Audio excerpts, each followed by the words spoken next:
There are a total of 116 creatures on the center, most of which are tameable. A few are bosses or buggy boys, which no one really cares about. But then we also got behemoths like the Titanosaur and the Shastasaurus, which are almost as big as your mom. Anyways, I'm gonna do something that I've personally never done before, and I'm gonna spend the next 100 days taming every tameable creature on the map. I will then construct the greatest dinosaur zoo the world has ever seen, and it'll put Jurassic Park to shame. Now, of course, I will have the almighty Kipper overlook the place high upon his throne that I built him. Now, you may be wondering why my dinosaurs look the way they do. I'll get to that later though. For now, I need to spawn in and get to work. Okay, a lot of stuff to tame. Let's get to it. As per usual, the first thing I had to do was to get some starting gear, so I smacked this tree for bits of thatch and wood, and then grabbed some stone off the beach and made the pickaxe. Oh, I'm already getting bullied, dude. Okay. That pesky Ichthyornis was unfortunately also part of the taming list, but for now I had to get going. I ran further down the beach to lose it, and I smacked up a rock for some flint, which I then used to make a hatchet. And that's when I heard the first bits of hide flocking around the area. I hear my first victim. Even though the whole point of this challenge is to tame, I still need to kill for resources. There was this 145 which I ignored, but a level 15 is hard to pass up on, so I cooked it alive with a torch and then got some hide. Are you trying to fight back? Get out of the way! You want it? Lil bro really wanted the smoke, but he was not alone, and the whole family soon pulled up on me. But it was nothing that I didn't have under control though. I sent them all back to the afterlife with my torch, and I got a few levels in return, which I then used to unlock the cloth set of drip. Man, this torch drat is kind of underrated. Way cheaper than spears. Still really easy to kill.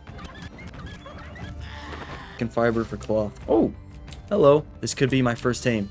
My first tame has to be a parry in this challenge. This guy is the perfect candidate. Anywho, I made a full set of cloth and I unlocked the campfire, which I would soon need to make as I was slowly but surely losing hunger. Let's make spears and keep killing to level up so I can... Oh my god, there's a raptor. Never mind. On second thought, that parry is probably not going to be mine. So I ran off to the other side of the beach where I thought I was safe, only to notice a whole alpha raptor just ahead. And he was not alone either. This place is not safe. Oh!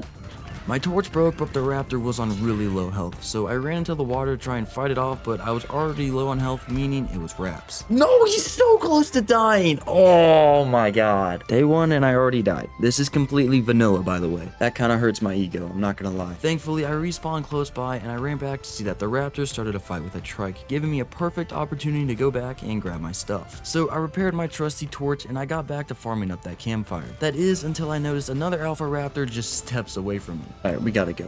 There's 2 alpha raptors. There are 2 alpha raptors. And while making my way over to safety, a pego yoinked some of my berries and it nearly ended up actually getting tamed. Oh, I could tame. I don't want a pego to be my first tame, dude. Anyhow, I crafted the campfire and then smacked up a rock and a tree as well. I then picked some bushes for some basic resources that I needed to make spears, as I was already growing old of getting bullied by beach raptors.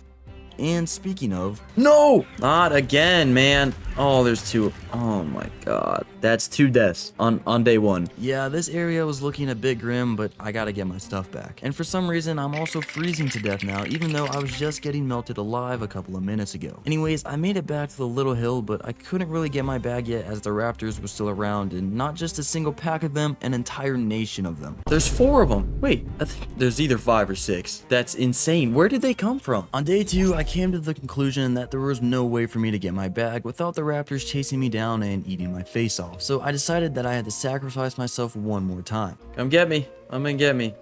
Alright, I'm gonna lead them over to other creatures. Sorry guys, there's even more.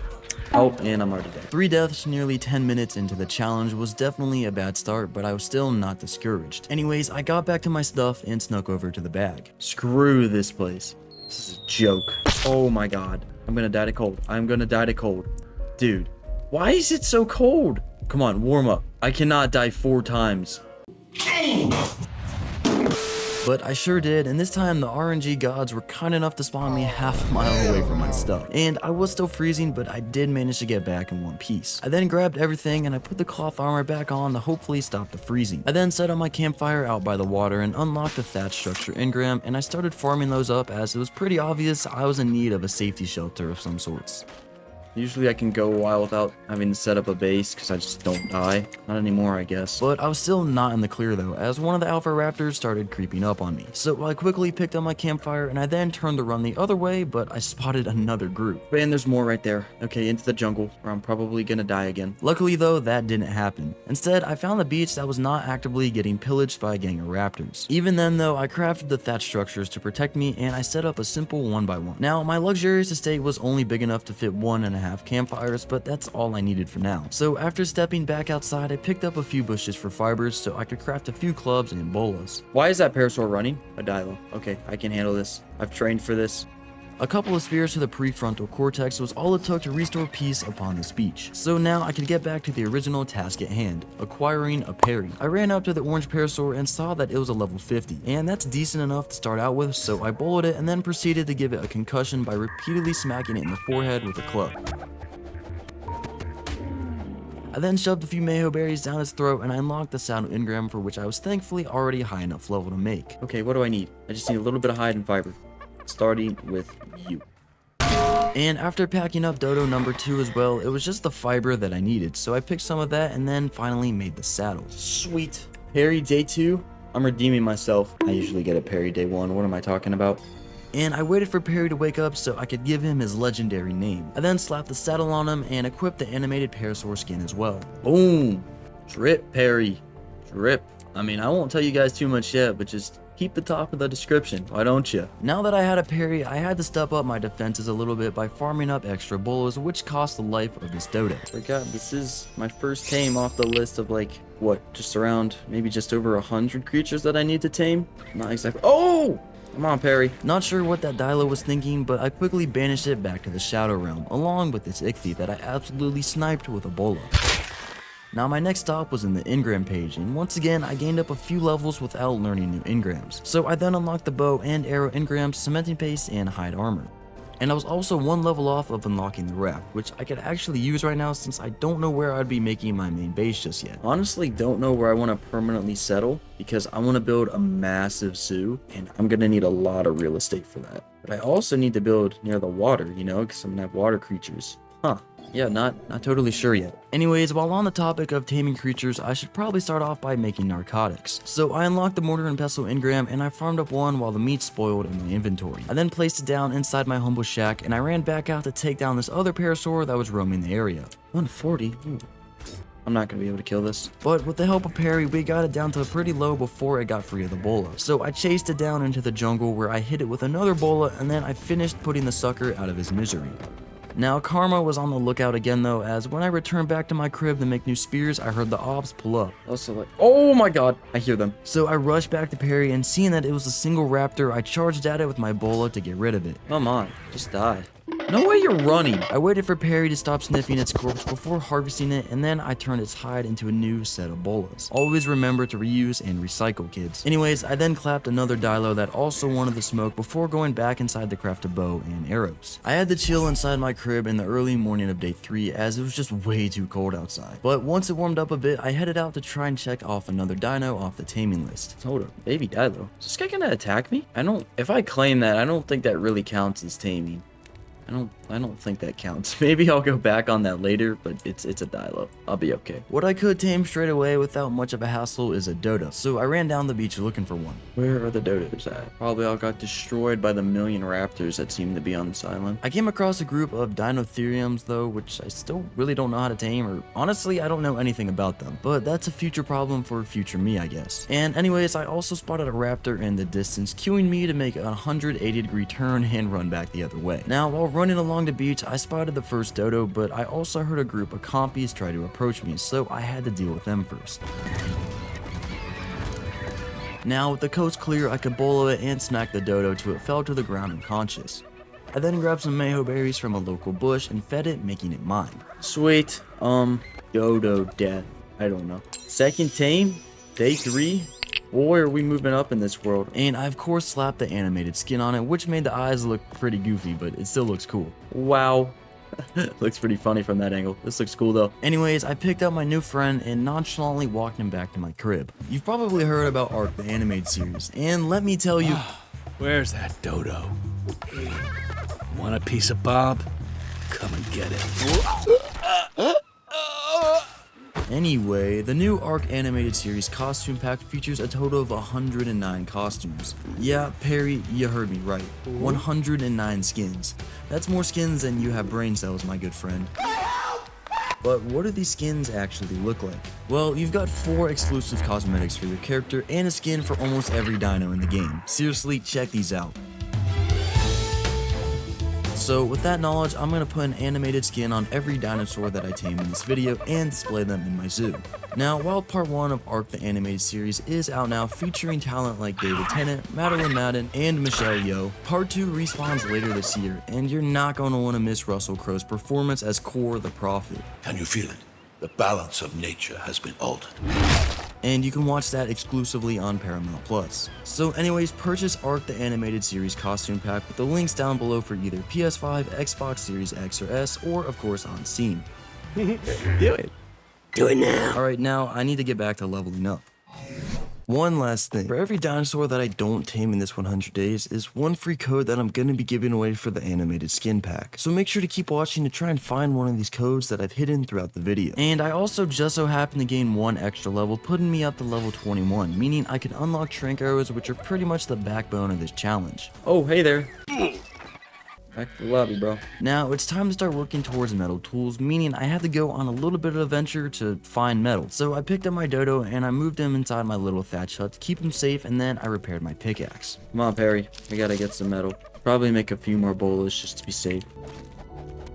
So I made a few extra arrows and a sleeping bag as well, which I somehow managed to fit inside. Anyways, I then dropped most of my stuff off as well before hopping on Perry and heading inside the jungle.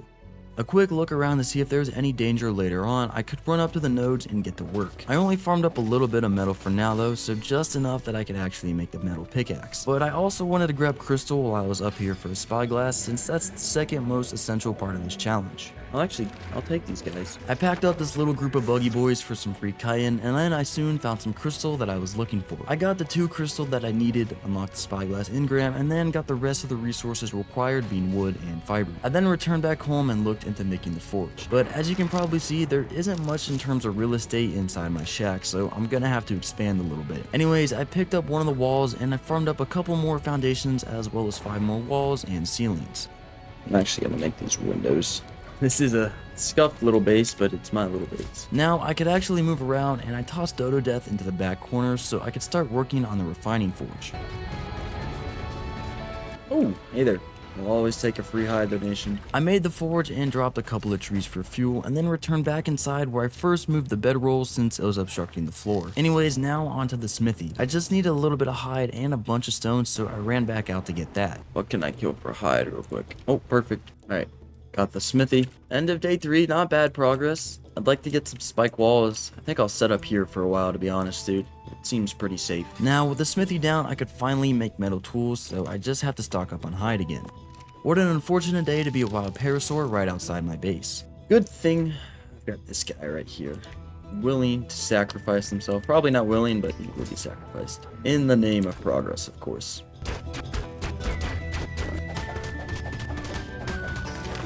As the early morning of day 4 arrived, so did this absolute gem of a Pteranodon. Oh my god. So I quickly rushed inside to look into my mortar and pestle for narcotics, and luckily I had a few ready, so I quickly turned them into trank arrows and I slowly approached the Pteranodon with my bolas. Yes! That was actually pretty easy. Alright, I am not losing this. I'm making spike walls. So that being said, an intense bush picking and tree smacking session soon followed. Now with 4 spike walls crafted, I paused the game for a sec to go take a leak or something. And that's all while Master Oogway stared deep into my soul. Anyhow, I placed the spike walls down, but there was still a gaping hole left that I had to seal swiftly. So I farmed up and made the last spike wall. Anyways, I also had to actually keep the PT asleep so I could tame it. So I returned back inside to make more narcotics. And while doing so, I noticed all the metal that I had smelted, so I brought it over to the smithy to make metal tools. Oh, okay, let's make metal tools. Hold up, I'm gonna need more hide now. How nice of Arg just to spew out a random Dodo at my doorstep. Now, after turning that prehistoric chicken into some primitive cutlery, the objective shifted to acquiring prime meat. Now, the easiest way to do that would to be find a baby dino, as those give ton of prime meat and they're actually pretty easy to kill, since they're babies, you know? Anyways, before heading out, I fed the Pteranodon some high quality narcotics to keep it snoozing.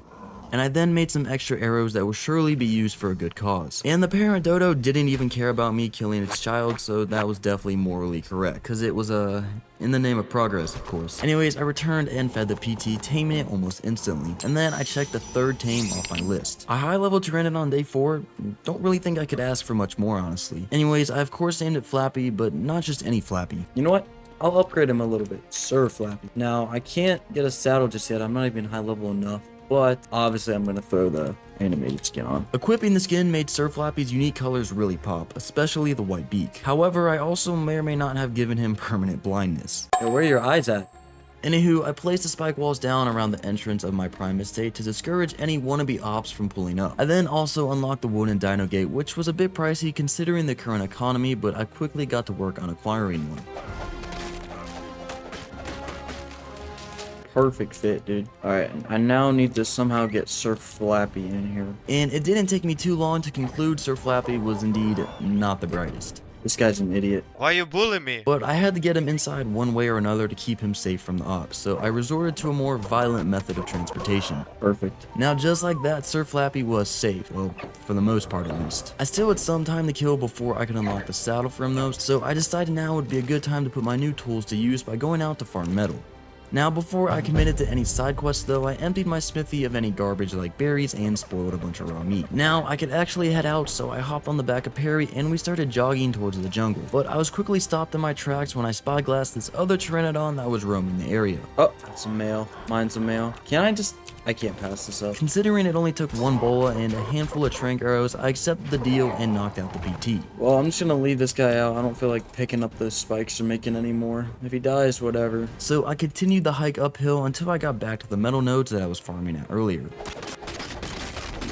Ooh, hold up. I need to kill this. Killing a few buggy boys right now would save me the hassle of looking for chitin later, so I clapped both the Meganors that I found, and I only needed a little bit of extra chitin for the saddle.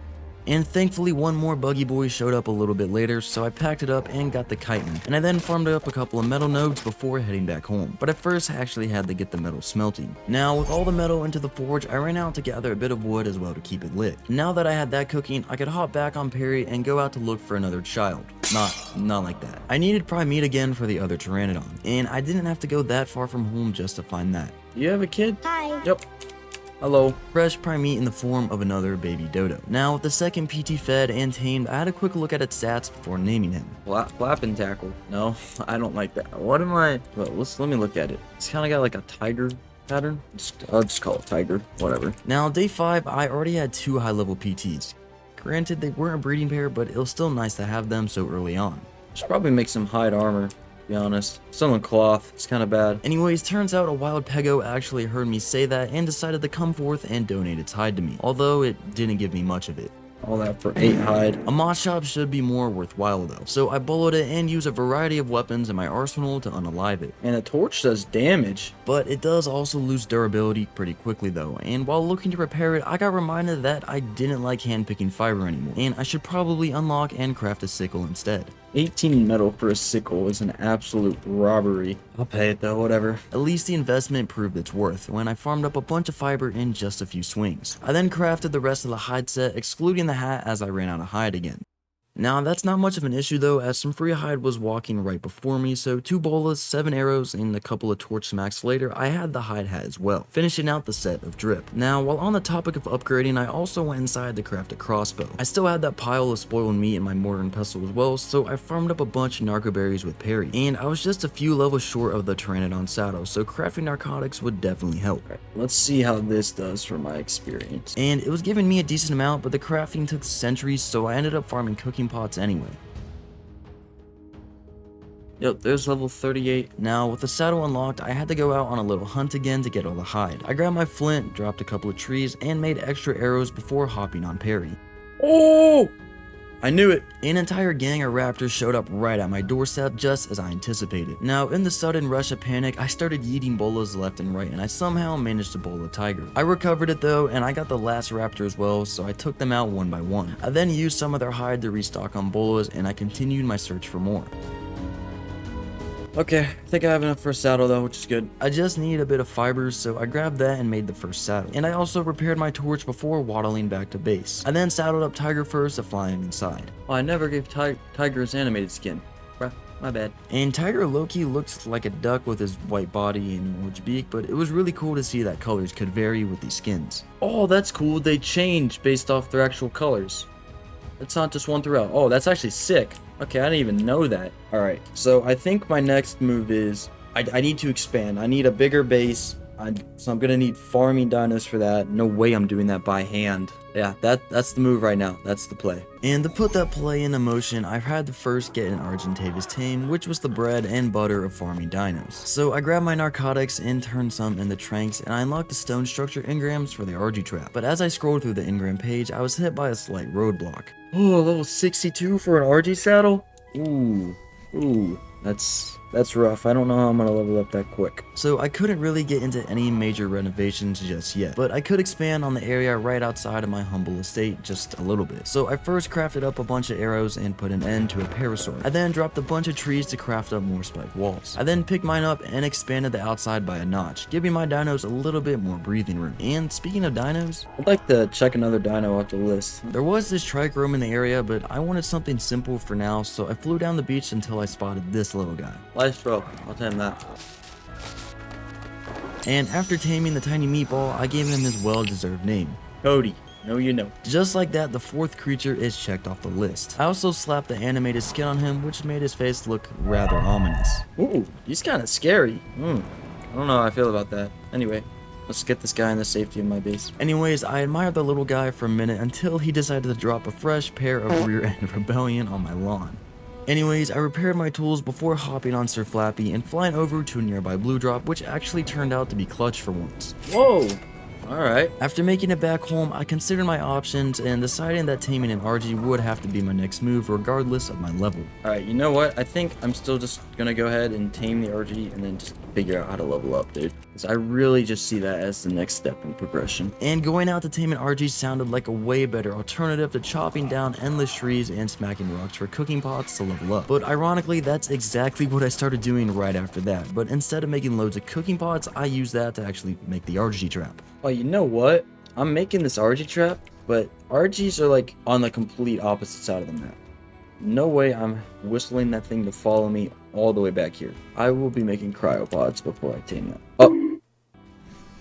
Okay, I can do 3 levels. I ran back home to spoil more meat for narcotics, and I made a second mortar and pestle to speed things up. And while the meat was spoiling, I went out to get even more of it. I domed a Dodo in front of my base, and I then headed out on Flappy to see if there was something bigger I could take down. What is happening? Why is this thing mad? Is it mad at me? It is mad at me, and I don't know why. What did I do to you? I don't even know what you are. I tried ignoring it and focusing on the trikes, but it kept following me around. Why is this thing actually pressed? Eventually, it got distracted by Dimorph, so I could handle the trikes in peace, and I got a bunch of meat. Then, back at base, I split the now spoiled meat into the mortar and pestles. And on day 7, I hopped on Perry to gather all the necessary narco berries, and I got the narcotics cooking. Pretty quickly, I was up to level 50, proving the effectiveness of the strategy. And I of course hopped right back on Perry to go out and get more berries. Holy levels. This is the strategic method, one would say. Alright, I don't know why I'm geeking. After bringing in the second batch of berries back inside, I unlocked the cryopod and cryofridge engrams. Oh, ooh.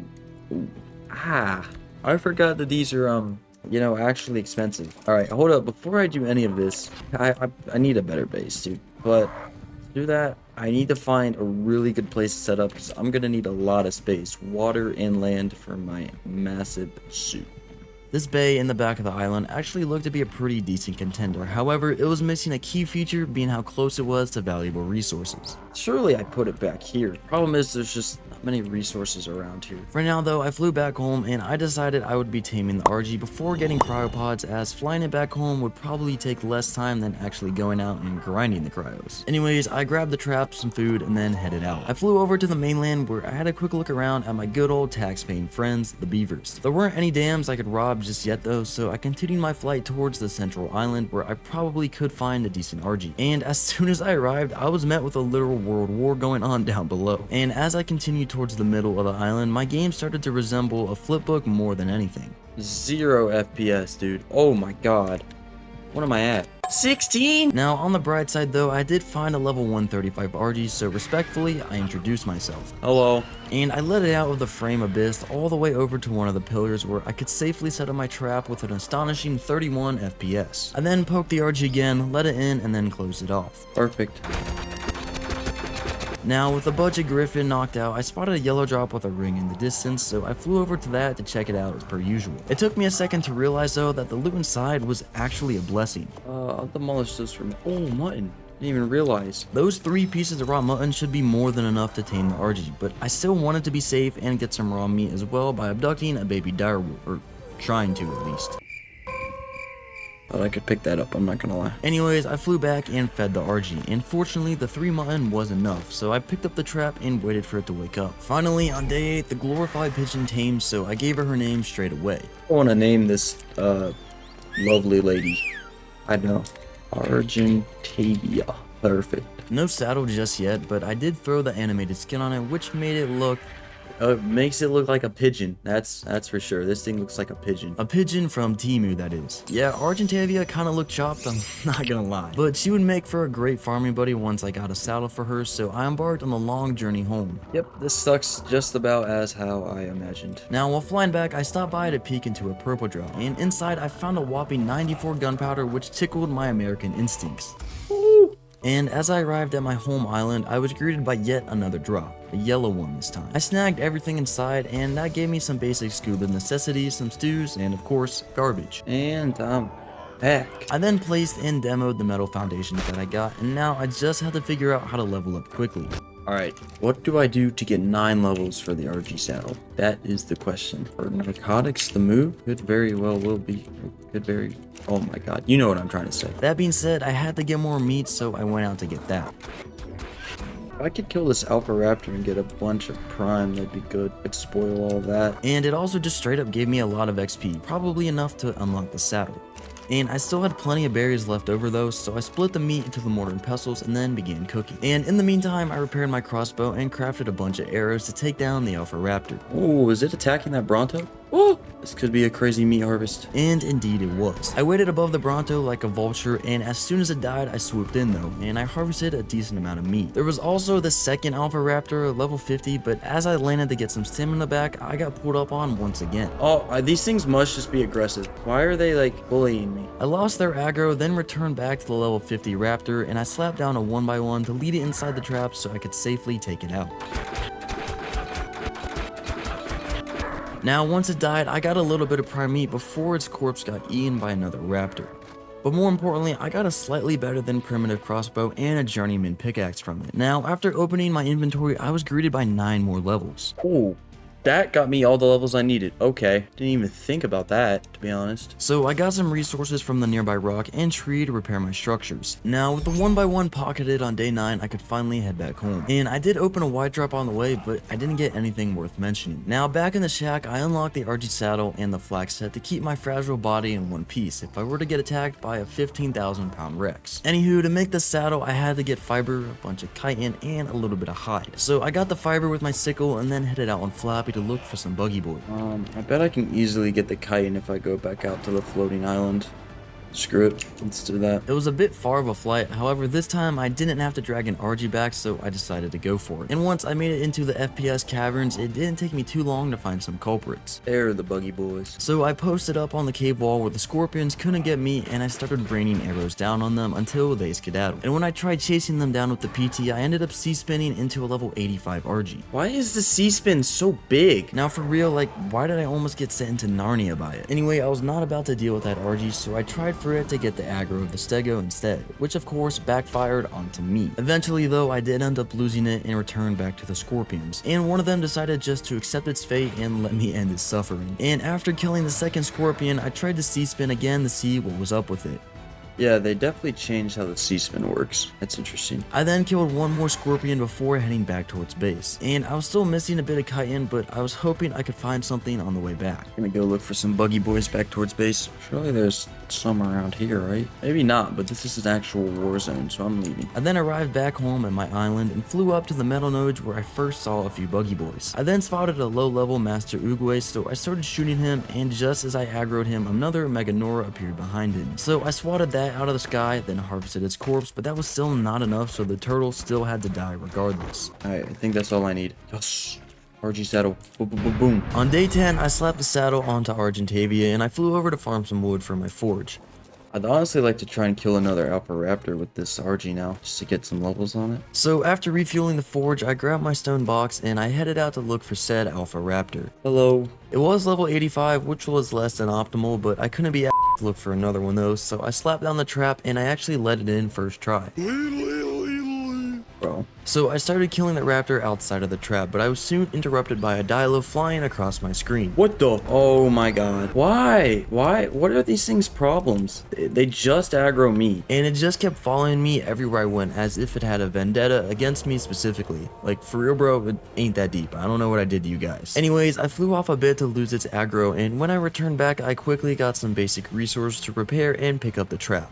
The Alpha Raptor also took quite a bit of a detour and started running straight towards my base, so I quickly intervened and got it trapped nearby. Got it. I then filled its cranium with stone arrows until it was bloody enough to finish it off with Argentavia. Finally. Now both me and the RG got a decent amount of levels, and I also got a new Mastercraft pickaxe as well as an apprentice crossbow. And as I turned around to go back home, I saw the overly pressed elephant stomping away at my base. Oh! So I quickly whistled my passive tames to follow me, and I gotta get out of here quickly. I picked up Perry, then dropped him outside while the mammoth just looked at us. I'm not sure what it was doing, but my Dodo ended up getting stomped into the ground. Dodo death! At least he ended up living up to his name. Sir Flappy, come on. Oh my god. Thankfully, the Dinotherium was way too busy with my spike walls to attack my other dinos. So I was able to pick up both Cody and Perry with the RG and then dip. Let me pick up Perry. Got them both. Alright, we're out of here. What are those things? When were they added? I flew over to this secluded little island where I could chill out and really process what had just happened. Dude, like I just got foundation wiped. They killed Dodo death. Anyways, I then flew back to the remainder of my house on the RG and I started grabbing all my stuff out of there. The forge and my mortar and pestles got damaged in the ruckus, so I first had to get some flint and stone really quickly to repair them. Well, I am kinda homeless now. Well, I wanted to build just a little further down the beach, but I don't even know if I want to do that anymore, considering what just happened. So I repaired and picked up the gate as well as all my spikes and then headed back to the little island. I don't even know where I want to build now, dude. Can I get an RIP for Dodo death though in the comments? Dude really lives out his name. Oh god. Now with no thatch shack to protect me anymore, I had to go out there and actually find a good base spot to set up properly at. So I picked up Cody and Perry and we set out towards the mainland to look for something more permanent. If you didn't know, you can hold small creatures in the mouth of an RG. That's how I'm carrying both of these guys. These little islands between the blue obelisk and mainland could potentially work. This one isn't too small. It's just, can it fit like 100 creatures on it? That's the question. With all things considered on day 11, I decided that this island would be mine. It might have not been the biggest island on the map, but honestly, it's probably the safest. This has to be like the safest place possible. So I'm living here. And there also happened to be another Dodo just enjoying its life here, so I decided to tame it. And that of course is by making a club and smacking it a bunch of times in the face and then feeding it berries. Bird. Since I was gonna base here permanently, I wanted to make a stone base. But obviously for that, I need some farming dinos like a Dodo for the stone and a Theri for the wood. So for now, let's build back out of thatch until I go tame those. So I'm gonna put my like actual base in the middle of what's gonna be the zoo. So I placed down the 4 foundations before getting rudely interrupted. Oh, you really think that's gonna slide, dude? And Bird got attacked by a small gang of compies as well, so I quickly picked him up to save him. I did not want to lose another Dodo. Anyways, after dealing with the perpetrators, I set my structures back up and I made a set of flag to keep myself protected out in the wild. Alright, I'd like to make a few more forges to start smelting metal. So I've got this good pickaxe while I'm taming. I think that'd be a smart idea. And I could probably stock up on a decent amount of metal with my new pickaxe and have it smelt while I'm out taming. So I got to work on making those forges. And I also did a little bit of deforesting to fill up the forges with wood before I eventually went out to satisfy my desire for metal. Alright, this will be enough metal for now. I'm also keeping the stone because I know I'm gonna need that. I split the metal into the forges and I clapped the random ichthyi that started to harass Tiger. Anyway, taming. I need a Dodic, maybe a Therizino, and then an Enki down the line since metal isn't of utmost importance in this challenge. It's actually building the zoo and, you know, taming stuff. It will be more important later when I need to tame like a Giga and stuff, when I actually need metal gates and stuff. But I first had to get the farming dinos out of the way so I could actually get established properly. So I made up a bunch of tranks and I flew out on Argentavia to see what I could find. I then stopped by a blue drop which hooked me up with a few extra narcotics, a mid-sickle, and some meat jerky. Ooh, that's nice. And I then flew around the rivers for a minute, but I then decided to make a trip all the way back out to the center island, as I probably had a better chance of finding a Dodic out there. I mean, if I find a good Anki or just something else I'm gonna need relatively soon, I don't know if I'll be able to pass it up. I really just want to get a good foundation going before I start mass taming dinos, so just get progress towards completing the challenge, you know? And as I flew towards the top of the island, I spotted this first ball fighting for its life against two allos. So I swooped in and picked it up, saving its life. Level 20, nope, you can die. It's brutal out here. Soon after that, I spotted another ball, and this one was a level 130, so I didn't need to look for another one. This guy's perfect. So I picked it up on day 12, and I flew to the tippity top of the island. You know what? I could just make a trap. I then quickly whipped up a simple stone 1x1 and constructed it next to the Dodic, and I then plopped him inside on the first try. Really? What? Alright. What? Yeah, I'm not sure what type of dark magic this Dodic was actually practicing, but he was definitely good at it. Anyways, I picked up one of the walls instead and then smacked the Dodic and got it trapped in that way. Okay, that was easy. You know, while I'm out here, I should farm oil with the iceberg. Bring out that true inner American that is always in me. So as the Dodic got sent to sleep, I hopped on the back of my RG and I made my way over to the iceberg. Am I tweaking, or where's all the oil? And I got a few nodes here and there, but definitely not as many as I was expecting. So I grabbed some crystal as well, since I would be needing that soon too. And after getting the rest of the oil, I flew back up to the Dodic and hand gathered all the Mayho berries and then fed it. What are the odds that I can make cryopods? I had all the resources except for a few, being the polymers, so while the Dodic tamed, I made a few clubs and returned back down to the iceberg to conduct business with the locals.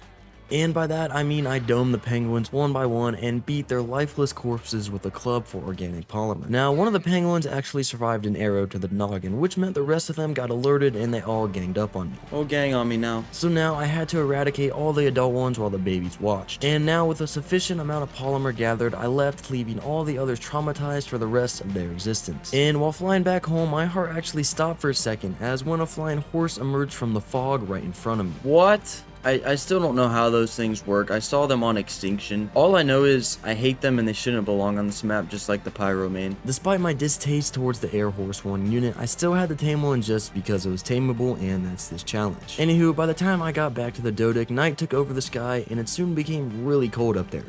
So I gathered up a few resources around to make a campfire, which I then placed and lit next to the trap. I picked up the 1x1 on day 13 as the Dodic was just about to wake up. Rocker. I slapped the animated skin on as well for the extra flair. I'm not gonna lie, the animated skin, it definitely looks cool, but it looks super similar to what a Dodic just normally looks like. Simple looking or not, Rocker would be an essential part of this challenge, as constructing a full-blown zoo was no simple task. I can't even imagine the farming I would have to do if I didn't tame this Dodic. Anyways, once we made it back home, I unlocked the saddle engram, but I held off on actually crafting it as I wanted to go and make cryopods first. So I flew back over to the starting island, where I willingly deprived a poor parasaur of its precious hide that would soon be turned into cryopods.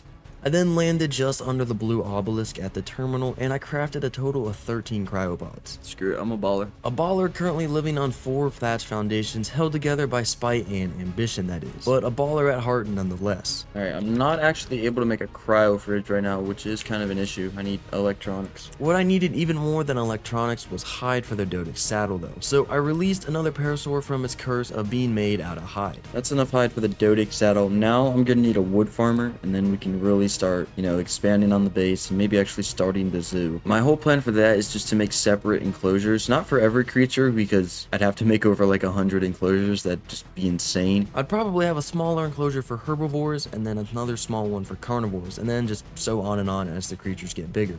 One specific creature would definitely get his own spot though. I haven't tamed a Kipper yet, but I got him. Oh, what's getting attacked? Oh, my Dodix got it. It's a Dilo. Anyway, as I was saying, I'm putting pride into the zoo. I haven't tamed a Kipper yet, but I want to make sure I make him a good zoo to look over. It needs to be a safe one too. That being said, I finally made the saddle. Now, the next tame on the agenda would probably have to be a Theri, but those oversized tickle chickens require quite a bit of narcotics to actually tame, as they wake up super quickly, as you probably all know. Anyways, so I spoiled another truckload of raw meat in my inventory to prepare for that crafting. Now, in the meantime, I hopped on the back of Perry to mow the lawn around the island for narcoberries that I then finally turned into narcotics. On day 14, I dropped a few more trees so I could craft all 3 extra stone foundations for a Theri trap.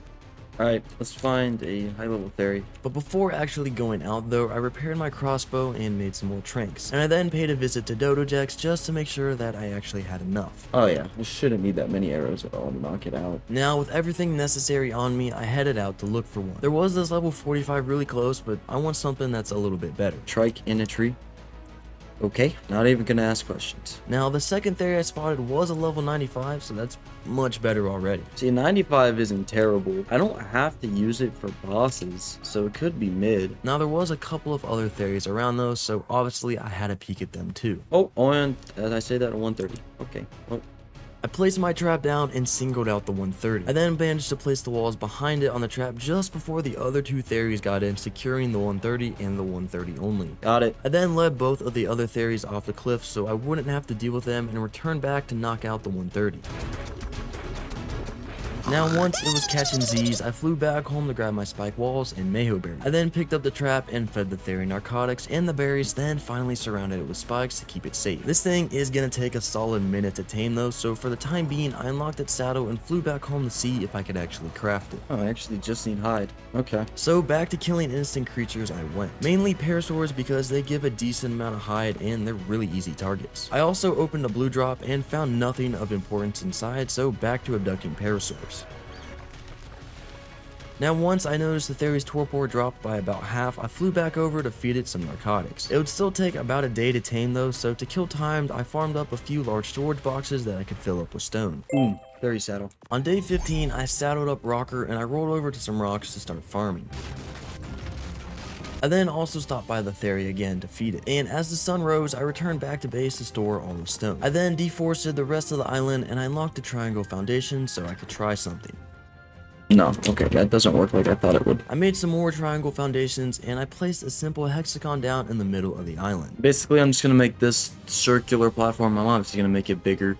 I'm gonna make this for like my crafting area and stuff, and then I'll have branches leading off for the zoo enclosures. That's the plan right now. And if you're a normal Grantee viewer or regular Grantee viewer, you know that I love my hexagonal platform triangle foundation things. I like them because they're a pretty simple way of adding shape to a build, and also so I don't end up building a literal stone box as my base. Anyways, I got a bit of flint and I made a couple of campfires to start cooking up food once again as I was slowly running out. I then flew back to the Theri, which was nearly tamed, and I opened up a blue drop that landed right next to it. Those should put it up to where it needs to be to tame. Now back at my island, I chopped up a few branches for wood and I made the triangle foundation to finish the central hexagon. Alright, let me look into making a fabricator now so I can make a generator and cryo fridge. That's until I actually tried to cryo and throw my Dodo back out, as I had a feeling you don't need these anymore. Not gonna lie, thought I just crashed? Okay, no you don't. It was a relief to know that I won't be having to stand next to a cryo fridge and wait 3 eternities before I can let a Dodo out of my pocket. Anywho, I wanted to make the stone platform 1 layer bigger, but the Theri was actually about to wake up, so I flew over to that first. Sweet. Hello. Holy health. Name it Woody. I gave Woody his saddle and the animated skin, which made him look pretty cool actually. Pretty cool. Whoa. Hold up. The eyes look crazy. That's cool. Even cooler was the rate that I can now farm wood at, and the other resources too apparently. And I accidentally hit a carbo. Oh my god, of course there's a lot of them. I slapped all the turtles onto the next world and then continued the deforestation process. Farming continued into day 16. I also needed thatch, so I cryoed up a Theri and I started whacking the trees with my pickaxe. Now, with the RG nearly encumbered, I flew back to base where I was met with a green drop delivery. And inside, I found a handful of tranks, some oil and crystal, and overall, this is pretty good loot considering that it's just a green drop. Anywho, I crafted up a bunch of triangle foundations to try and expand my platform. But I say try because the game quickly let me know that I was straight up not allowed to do that. What? Bro. And to rub some salt in the wound, my game actually ended up crashing as I was exiting back to the lobby. Oh my god. Now, after loading back in, I still couldn't place anything, so back to the settings I went to turn off PvE mode. Now that the placement of structures was no longer obstructed by unseen forces, I could get back to building. With the main platform constructed, I could start moving everything over to it, so I first moved the storage boxes. I then transferred all my resources over to Argentavia and then placed the smithy down in the middle. The forges could go off to the side for now, and the mortar and pestles were placed just under the smithy. Right, so we go up and get an overhead here. We definitely have more space on this side, and I want to start with my first enclosure being like maybe the small herbivores, like the Lystro, Dodo, and I want to make that over here. That being said, I rolled Rocker up to my boxes and I crafted a lot more foundations. Hold up. Oh. Yep, looks right to me. No, it doesn't. Now, with the outline of the first enclosure done, I moved Bird and Cody inside to what would be their future home. I also placed the dino gate I had on the side. It definitely wasn't centered, but don't even worry about that, okay? Now, for the walls, I would use wood, and since this enclosure houses tiny, harmless herbivores, 1 or 2 high walls should just be enough. Pretty soon though, I did run out of wood, so I flew back out to the mainland to stock up on both wood and thatch again. And I also got a bit of fiber and hide with my sickle. Now the hide came in the form of a couple of generous donators known as Dinos. Back at the crib, I finished the outer wooden wall and began filling the inside as well. And there was a slight issue with the gate though. That's annoying. So anyways, I made a second gate and placed it down. Now due to how triangle foundations actually work, it's impossible to have both of the gates level with each other.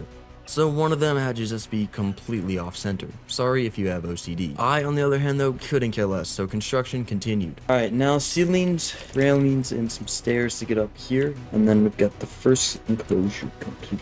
I started crafting the ceilings until I realized that I needed triangle ones, so I quickly canceled the queue and made the correct ones.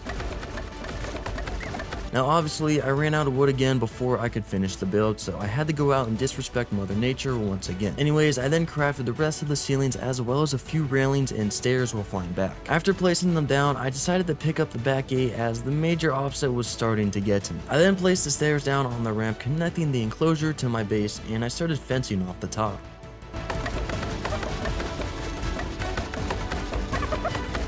Man, this is expensive. That'd be worth it though. This does look pretty cool. Except the gate. Looking at it from up here looked like I could move it over to the left by 1 just to make it centered, so I did that. Nice. Okay. I don't really know what to do. I think I'll just have to leave the gate like that, but this doesn't look too bad. With the first enclosure done, I could set both Cody and Bird to ignore group whistles and let them wander around freely. Boom. These dudes they've got free will. Anyways, now that this is done, I wanted to get back to my taming list and see if I could go check something off the list. You know what? I mean, since they're all my dinos, it doesn't matter if they're herbivores or carnivores. I could just put like all the super small dinos together, small dinos, medium dinos, large dinos, super large dinos, and then just chads together. That might be the smarter move, to be honest. So I grabbed a few unfertilized eggs in case I find an Oviraptor, and I hopped on the back of Sir Flappy to head out into the world. Oh, I could tame a Dilo. I brought it back to my island, and with the Dilo's permission, of course, I shot it in the face with a trank arrow, sending it to sleep. And a baby Dilo appeared right next to it as well, so...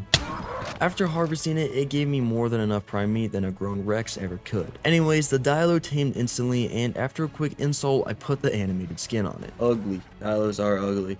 That costume actually makes them look way less ugly. That's cool. I can only imagine what this poor Dilo had to go through. First, I abducted it to a secluded island where I then proceeded to send it unconscious, and the first thing I woke up to was me calling it ugly. Not to mention that I also put down his kid and fed it to it while it was asleep. Anyway, I brought Ugly into the enclosure where I gave him free will before heading back out to try and snag up another little dino. But my search soon came to a halt where I stopped by a green drop, which hooked me up with a preserving bin, a storage box, and cementing paste, and then more garbage. Anyways, I returned back to base to slap down the preserving bin, and I unlocked spark powder to power it. Anyhow, I then flew back over towards the blue obelisk. And there, I found a low-level Patchy. So I shot a few arrows into it before knocking it out. So I offered it some mayho berries, and soon it woke up and I named it. Oh, this guy hard hat. Another dino off the list. I put the skin on him, making him look pretty cool overall, except he looked like he was about to fall asleep again. Anyhow, I threw hard hat out inside the enclosure, and it's starting to slowly get crowded in there. What the? That's gonna be a pain to tame when it comes time for that. You know, you can always find stuff in Ark when you're not specifically looking for it, or whatever creature that is. But as soon as you start looking for it, they all fall off the face of the map. And I did end up actually coming across some mod shops, but it was a greedy one needing raw prime fish meat to tame. So I ditched it. Yeah, I'm not doing that. Oh, hello. Conveniently enough, it was next to my stone 1x1 that I left here from the Alpha Raptor. I then dropped the Oviraptor inside on the first try. Oh, now can I shoot it through the wall? The answer is yes, and one arrow was all it took to send it to sleep. So I then repaired the stone wall and picked it up and then fed the Oviraptor. Surely that's enough to tame it, right? I then stayed around just to make sure, and it took a second for him to eat one of the eggs. Yo, are you gonna tame or just... Oh, okay. Hopefully Dodo eggs do like 9%. Now one more egg was more than enough to make the Oviraptor love me, so I named him Egg. I then stuffed Egg into my pocket and I flew back home to give him some free will as well as the skin. Looks a lot better now that we got a few more creatures in here and they're walking around. On day 19, I placed the extra storage box that I had and I unlocked the feeding trough engram. Now to make one, I need raw metal though. Anyways, that's the perfect cue for me to go out and indulge in my mining addiction. Now with the trough made and adequate amount of metal farmed, I flew back home. And I placed the feeding trough down on top of the enclosure and then filled it up with some berries. I also sorted the metal into my forges before zoning out for a second, just to get robbed right after. Look down on my phone for 1 second and you eat all my... Oh my... No, you're dying. You're dying. I hate you. After dropping that pesky thief and his little brother, I threw their meat into the trough so Ugly and Egg could feast on them. Alright, next up, I want to tame an Anki, kind of just for... I mean, obviously I need to tame one at some point. I also want one for better metal harvesting. As usual, I had to go over to the floating island to get an Anki, but I forgot to bring Mayho berries with me, so I did a quick 180 to grab those. Holy demon fish. These are tameable, right? Surely they are. Yeah, they gotta be. No idea how to tame them, but that's a future problem for future me. Anywho, I did a little bit of lawn mowing with Perry for some Mayho berries, and I then hopped on the back of Sir Flappy to fly over to the central island. But once I actually arrived, it took me approximately 12 seconds to realize that I done goofed. Hello. Oh, I should have brought my RG so I can pick one up. Holy dumb move. I know I'm gonna find one in a war zone, dude. I'm gonna go back to base and get my RG. That'll be way better for this. On my way back, I opened up a blue drop, giving me some extra trank arrows and some crops. Now finally, back at the crib, I grabbed the simple trap and I started heading back on Argentavia. Alright, now let's go. Okay, let's go. I made it to the floating island on the early morning of day 20. If I was an Anki, where would I be? And I did a couple of laps around this laggy cavern, but I couldn't find a single Anki. So I decided to fly over to the northern mountain, where I soon spotted the first couple of culprits, a level 60 and the level 20. And that was shortly followed by level 15 and 45. Just be good. 15, man. Oh. It's hiding, but still bad. And the trash levels just couldn't stop coming. I did, however, come across one interesting dino, being the Brontosaurus. Hello. Gonna have to tame you at some point. That thing has a crazy name, dude. On day 21, I did some quick research to make sure I was looking for an Anki in the right places. And turns out the floating island had the most common spawn rate, so of course I flew back over there. And I also came across a green drop, which I opened and described perfectly. Garbage. I then flew around for a minute, not finding much except this level 55 Anki that I've seen the first time that I came here. I did pick it up and drop it on top of this pillar though, as a poor attempt to try to keep it safe for now. Anyway, shortly after that though, I spotted two more Ankis in a forested area hiding from me. And one of them was at level 100, so I picked it up and started flying back home with it. Bro got brought to the other side of the world just to get shot. Once the voluntary worker was asleep, I got a few Mayho berries with Perry and I gave them to the Anki as compensation for all the work that lies ahead of it. Wait a minute.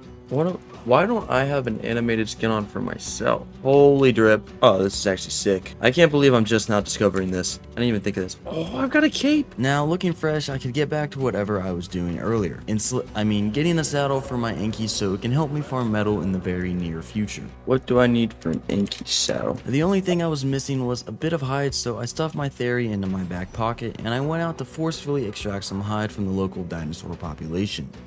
This will give me a bunch of hide. Now, after slaying that giant beast, I pieced up a Phiomia and I noticed some moss shops wandering around, so I jumped off to see what it wanted to tame. Mayho berry to tame. So I plucked the Mayho berry from a bush with Woody and then fed the moss shops, taming it on the first feed and crossing this potentially annoying and mostly useless tame off the list. Ooh! Oh, voice crack. Anyways, I named her Chonker and put the animated skin on her and then got a solid 3 nanosecond window of checking it out before she skedaddled. Shonker, where are you going? Now that I could actually take a proper look at the skin, I got a little bit worried. You look a little burnt, bro. Need to put some sunscreen on. Bro looked like he'd gone to scorched earth one too many times. Anyhow, I still needed a little bit of hide, which soon presented itself in the form of a couple of ichthyes trying to steal from me. And Master Oogway also got caught in the crossfire, so I had to put him down before going back home for the day. Once there, I threw out Chonker into my enclosure and I gave him a few words of encouragement. There you go, Chonker. Enjoy. You're gonna be seeing these wooden walls for the rest of this 100 days. On day 22, I reconstructed my state-of-the-art kitchen, which consisted of 2 campfires. I then threw some meat on it to cook, and in the meantime, I headed out to snag a yellow drop that was coming down in the distance. And inside, I found an ascended Bronto saddle and a fur gauntlets blueprint that I will most definitely be crafting very soon. That was a lie. Anyways, as I was leaving, I noticed a beaver dam sitting unattended, so I collected all the hard work inside and then dipped. Love collecting taxes. Now, once I returned back, I jumped into my dino pen to check on my dinos.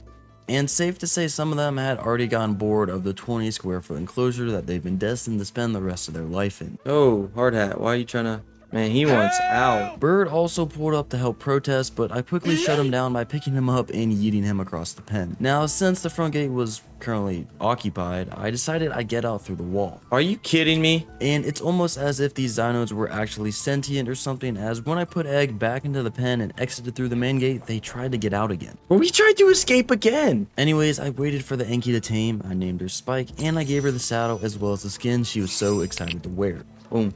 Spike. Now, coincidentally, my forges were all done smelting, so it's time for another metal run in the near future. But first, I flew over to gather some wood as fuel for the forges. Now, with that out of the way, I picked up Spike and flew her over to the starting island. And just as I was telling you guys, Spike was excited to work for me. I didn't even have to force her to start swinging at the metal rocks, as she started doing that by herself. The farming continued into day 23. Alright, that's a decent amount of metal farmed up. I flew back home and split all the metal into my forges, and safe to say, they were going to be busy cooking for a long time. Okay, I think it's time that we build another enclosure. Now, originally I wanted to do hexagons like this, but honestly, I think I just need to use the space better. Maybe I can still like kind of make stuff hexagonal. It's just I need to use the space more efficiently. My storage boxes were starting to collect dust since they were pretty much empty, so I grabbed Rocker and farmed up a bunch of stone. Now, on my second trip out to get stone, I got targeted by another ichthy, and it ate a whole stack of narcotics. You eat 100. You would think that would put it to sleep instantly, but I guess this bird was just built different. Anyways, one more arrow did do the job though, and send it to sleep permanently. Man, I hate those things. Unfortunately though, that wasn't the only ichthy assaulting my airspace, so I had to launch a few more arrows. However, this ichthy had some sort of active protection system, as it made one of my arrows halt mid-air. What? The second shot sealed the deal though, but I had to investigate. What? Dark magic aside, I farmed the rest of the stone and I flew back home to drop Rocker off before going back out to get thatch as well. And getting the thatch also included more pest control. Oh! And after getting the rest of the thatch, I deployed Woody for his weekly deforestation duty. I returned on day 24 and I got to making triangle foundations straight away. Now once they were done crafting it, it was time to roleplay as Bob the Builder again.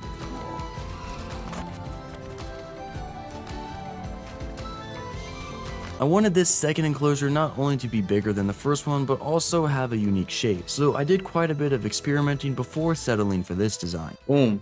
Now onto the wooden walls. I was still unsure whether I wanted them 1 or 2 walls high, but I got to work nonetheless. I mowed down a bunch of bushes with my sickle and then crafted the first batch of walls and I placed them down all around.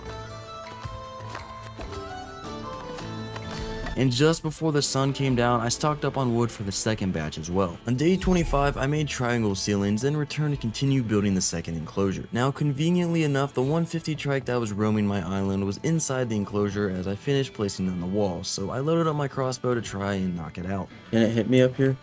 Yup. Got an idea. Surely it can't fit through that. After the trike knocked out, I noticed a Lystro and a Dilo bullying Tiger, so I swiftly spun in Lil Bro back to the Stouto realm and then put the Dilo to sleep, permanently that is. And I didn't forget to feed the trike before going back to farm more wood for the rest of the walls and ceilings. Now, while I was crafting those, a wild Theri started showing some real attitude towards Woody, so we grounded him. Now, with all those structures made, I crowed up Woody and flew back home to continue the Bob the Builder roleplay. And I couldn't finish up all my walls and ceilings just yet as the trike was taking a good old nap there. But I had to get up and get more wood for ceilings anyway. Where did I leave my Theri? Oh, Frozen. I tickled the grass for some quick fiber and then whacked a few trees for thatch. I then made the last few ceilings that I needed, and I also started crafting wooden railings to add that magical flair to the enclosure. Now by the time I got back, the Trike had tamed, so I ran over to give him the animated skin and free will. Free will as far as the confines of the enclosure, that is. Now since this Trike didn't have the brightest of futures ahead of itself, the least I could do was give it a cool name. Alright, Sarah. Boom. I don't know. Alright, let's set up these railings now. Oh, I never put a gate in. I finished the railing on day 26, completing the second enclosure build for the medium-sized dinos. Now, this enclosure didn't feature a gate as I completely forgot to add one, but in all honesty, it didn't even really need one as the dinos just have a false sense of hope that they could one day make it out of their eternal habitat. But speaking of false senses, I noticed that I had a couple more palm trees respawned in, and oddly, they were really close to my base, which was unusual. And actually trying to harvest them proved to be ineffective as they were literal just holograms apparently. What? I was wondering how these respawn, but that's just like a visual glitch. Probably something introduced in the new Unreal Engine update that dropped just a day ago of this recording. Anywho, back to the gateless enclosure. I decided that I would place a gate down just to keep the design of the different enclosures consistent. Boom. My zoo is coming along quite well. Now, that 150 Lystro that started beef with Tiger returned back from the Shadow Realm to strike once more. But this time, I wasn't as merciful and I gave him the same treatment the Dilo got. One last thing I needed to add to the medium enclosure was stairs so I could actually get up to the wall. And while doing so, I discovered a major flaw though. The foundation between my base and the enclosure somehow didn't align properly. Are these really not in sync? Hold the phone. Oh, they're not. After this devastating revelation, I finally made the wooden stairs, sloped walls, and railings to see how bad the alignment actually was. But I was stopped dead in my tracks by an unseen force. Oh, did you guys see that? Anyways, I loaded back in, and this time I got to finish the staircase without a third-party higher force interfering. Boom, looking good. Alright, dude. Okay, so the reason I'm building this whole zoo, as you guys obviously know, is so Kipper can overlook it and overlook all the dinos and just Kipper is the best dino. So I don't have Kipper yet. Let's go tame a Kipper. And if you're watching this video and you don't know who Kipper is, I just got one question for you. What are you doing with your life? Now, with the main mission of this challenge in motion, I grabbed my scuba gear and headed out to look for a Kipper. I dove into one of the center's rivers hoping to find a fluffy water weasel, but instead I got bit by piranhas. These aggressive chihuahua type fish weren't the only nuisance in the area either though. A pesky ichthy soon announced itself as well. Oh my. The dogfight continued, and I did emerge victorious in the end of course though, so back to looking for Kipper. But I couldn't see one straight away though, so a quick shift in plans occurred. I did a little bit of research first to find out that I was looking in the wrong river. So I flew over to a more common spawning ground for our fluffy friends, but I found nothing except a group of beavers. Oh, taxpayers. Not interested in your tax right now as much as any otters. I don't know that I've ever struggled to actually find a Kipper to tame. I continued surveying the rivers like an American UAV for a couple of minutes, but I soon gave up on the search for now. Anyways, back at base, I repaired my crossbow and loaded up on Tranks as I plan to go out on a big taming spree. I wanted to check off a bunch of easy and early game tames off the list. So first, I hopped on the back of Sir Flappy and headed out to look for my first victim. Volunteer. Pretty quickly, I laid my eyes on a level 50 Master Oogway that could potentially be the one, but I wanted to look around a bit more. Not a 140, that's for sure. But my focus for turtles quickly shifted while I was taking care of some business with a local Dilo, and I ended up spotting a Dimorphodon that was flying at a dangerously low altitude. How do you tame a Dimorphodon? So I domed it with my crossbow, sending it to sleep, and then I fed it some meat to get the answer to my question. Sweet. Once she woke up, I named her Penny and gave her the animated skin and then put her up on my shoulder. Yep. Put this on my shoulder. Actually looks pretty cool. Never mind, the Dimorph identifies as this. On day 27, I spotted a wild Baryonyx having a little swim in the ocean, and upon inspecting it with my spyglass, I saw it was only a level 20, making it the perfect culprit for this challenge. And I did have a 1x1 on me, so I quickly tried to place it down, but I ended up getting spotted myself. Oh! Did not want to aggro that thing yet. Anyways, I placed the trap down further back this time and then reintroduced myself to the berry. I then let into the trap on the first try. No, like, this time it was for real. And it only took a couple of shots for it to go to sleep. Now, Baryonyxes only eat strictly fish meat for some reason. So anyways, I had to go for a little swim to try and hunt one down. And of course, as soon as I actually need a fish, they all decided to vanish into thin air.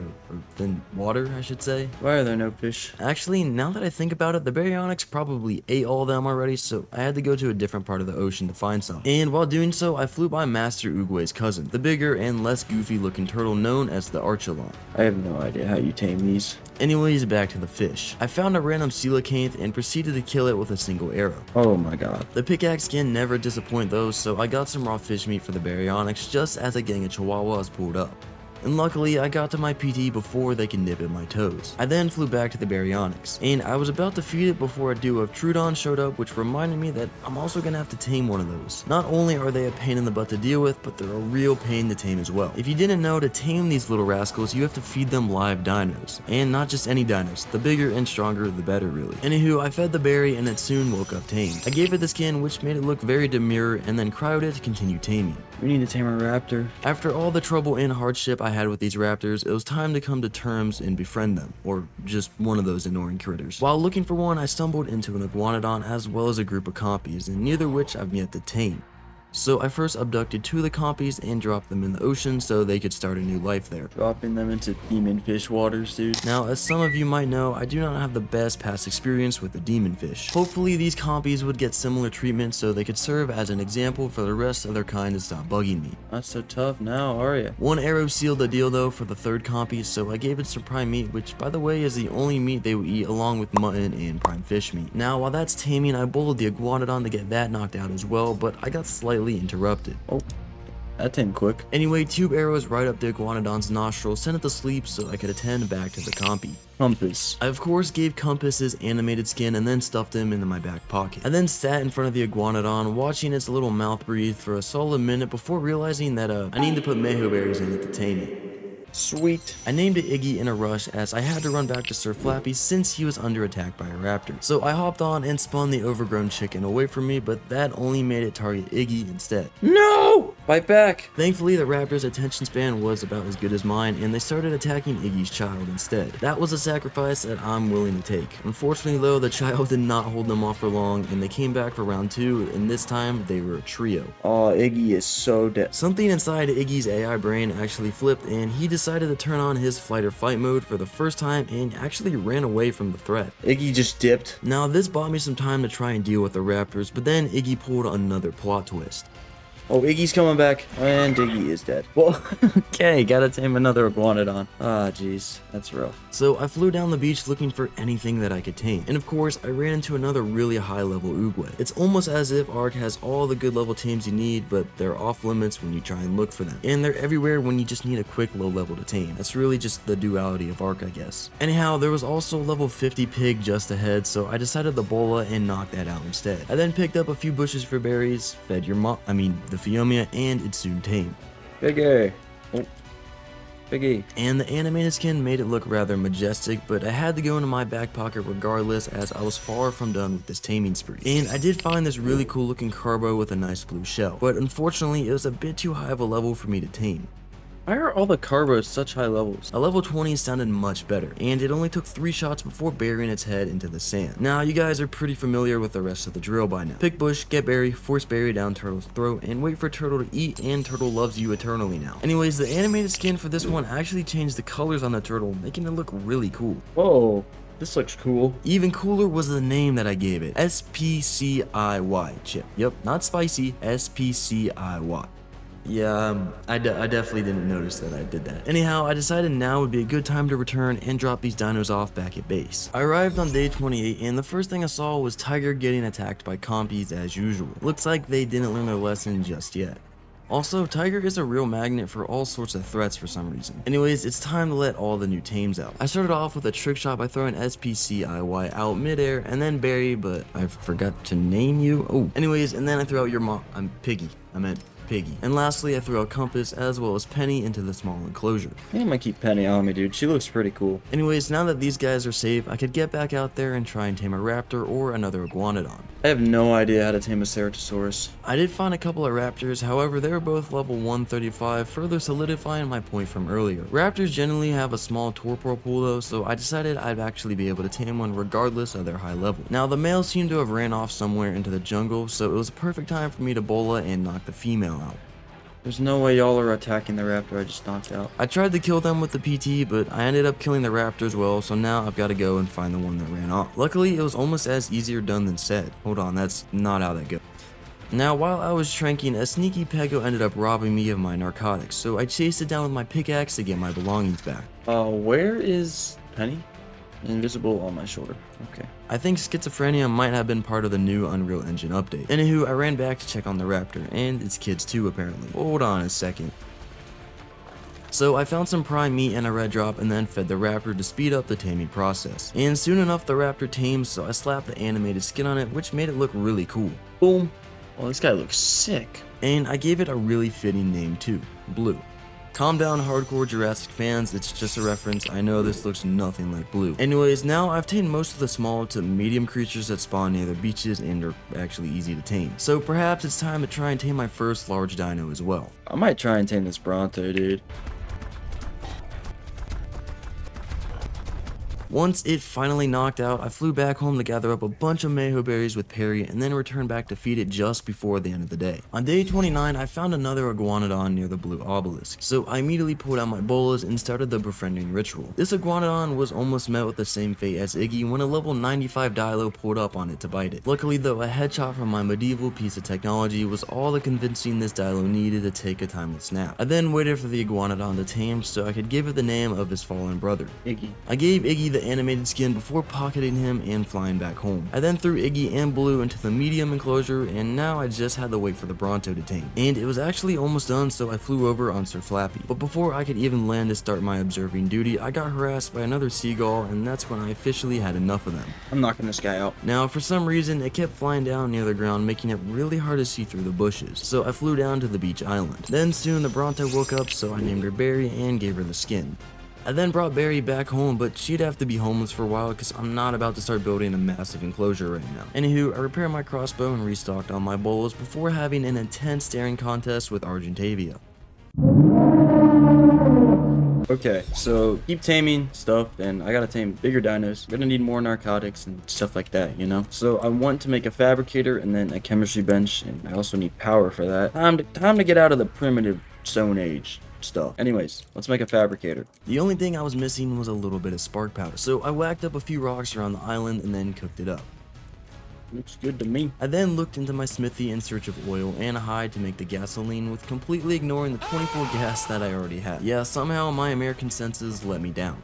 However, gas was probably the least of my problems, as I also needed something to actually put the gas in, aka a generator, and for that I need electronics, for which I need silica pearls. Pearls, I'm gonna need to go to the Pearl Cave, and for that, or to safely navigate that, I'm gonna need a Thyla. I gotta check it off the list anyways, might as well do it now when I need it. So I farmed up a handful of arrows and turned those into tranks, and I also made 3 foundations for the Thyla trap. Now before heading out though, I brought over Perry to the mainland to farm up a bunch of narco berries, so that I could have narcotics cooking while I was out in the belt. Anyways, I then hopped on the back of Sir Flappy and headed over to the Redwoods, a journey that would take us into day 31. Oh, what's the boss arena? That's cool. Anyhow, it didn't take me too long to find the first tree kitty, however, it was only a level 20. Now, unlike most tames in this challenge, a Thyla would actually be a helpful companion, so I needed to be as strong as possible. Hence why this level 20 doesn't make the cut. Anyways, a lot of Flight Simulator and another level 20 Thyla later, I actually spotted this perfect candidate. Although he was performing some weird sort of magic trick by being halfway embedded into the redwood tree. Alright, he's like in the tree though. Is that gonna matter? Only one way to find out though. So I quickly constructed the trap beneath it and I hopped back on Sir Flappy to try and C-spin the kitty off the tree. This plan, however, quickly backfired as I forgot the Thylas actually have the ability to defy physics and leap in any direction they desire. So I got set into an intense brawl session with a prehistoric cat that somehow I ended up surviving. So I quickly whistled my PT to follow me, but by the time he got to me, it was too late. The Thyla pushed me off the cliff, sending me to certain doom. No!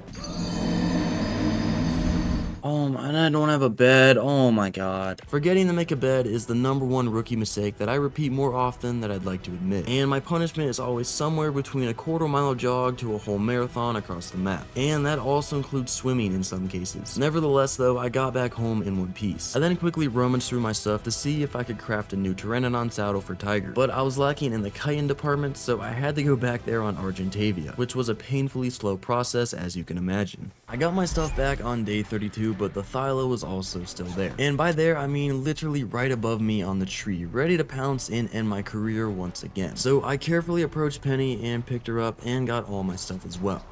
And now I was ready to try and tame this Thyla again, so I chose to approach it from a safe distance and shoot an arrow at it instead. Now after hitting it, I hopped back on Sir Flappy and observed as the cat started casting levitation, but it soon ran out of magic dust, sending it right back down to the ground. And from there, it was relatively easy to kite it back into the trap.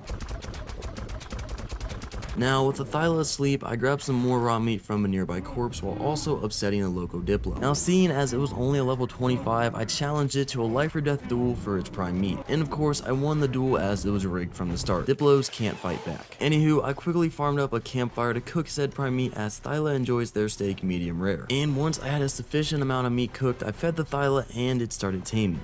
At an incredible slow rate, that is. Oh, what? Perhaps I may have overcooked the meat a little bit, but 9% per whole chunk of cooked prime meat seems like a scam to me. Whether I like it or not though, I gotta get this tree kitty tamed. So I made it ingest an unhealthy amount of narcotics before going out on a hunting spree for more prime meat. And the first target I found was a local low-level racer. Now after killing it and harvesting it, I flew back to fire up my primitive grill once again and get to cooking. Also, why is Argentavis side-eyeing me like that while I'm cryoing her? Anyhow, the intense session of staring at sleeping cat commenced. And on the very early morning of day 33, I picked up the trap as the Thyla was on his last course of the meal. Kitty. I gave Kitty her animated skin before stuffing her into my left pocket so I could return back home. Now, back at the crib, I unlocked and crafted the Thylacoleo saddle. Now, the durability on my armor was looking a bit grim though, so I threw into the smithy for repairs. I then saddled up Kitty and we headed out to look for some easy prey to level him up. I returned back to the Raptor beach that drove me crazy in the early days, and I was hoping to find an alpha there, but it's somehow been completely stripped of any raptors since then. There was, however, this alpha Carno committing war crimes on the blue obelisk population though. I don't think I can kill that. And since the beaches were void of any free XP, I ran back home to do a few side quests in the meantime. Now, one of those side quests was to craft canteens so I could temporarily extinguish the never-ending thirst in my throat. Secondly, I repaired my pickaxe, and then proceeded to get disappointed when I didn't have enough resources to also patch up my hatchet. Okay, let's try to get silica pearls. So I grabbed Kitty and I ordered a century-long Uber over to Lava Island, which of course my driver was Argentavia. The good news was that I arrived on Lava Island on day 34 and the beard I grew offline has yet to turn gray. The bad news, I totally forget where this cave entrance is. It's gonna take me a bit to find it. with a little bit of help from our good friend the search engine, I was able to pinpoint the cave entrance and save myself a couple of years before my retirement. Anyways, I then threw out Kitty and we ventured inside where I was immediately greeted by an abomination consisting of a level 20 and a level 150 scorpion. Should I try and tame that? One of them's a 150, one's a level 20. Now, I entertained the idea for about 5 more seconds before ultimately deciding that pearls were the main reason that I was here in the first place. And the scorpions are not hard to find either. So that of course meant that I turned these Siamese twins into experience. Now, one more couple of conjoined scorpions later, I got to picking up the pearls off the floor.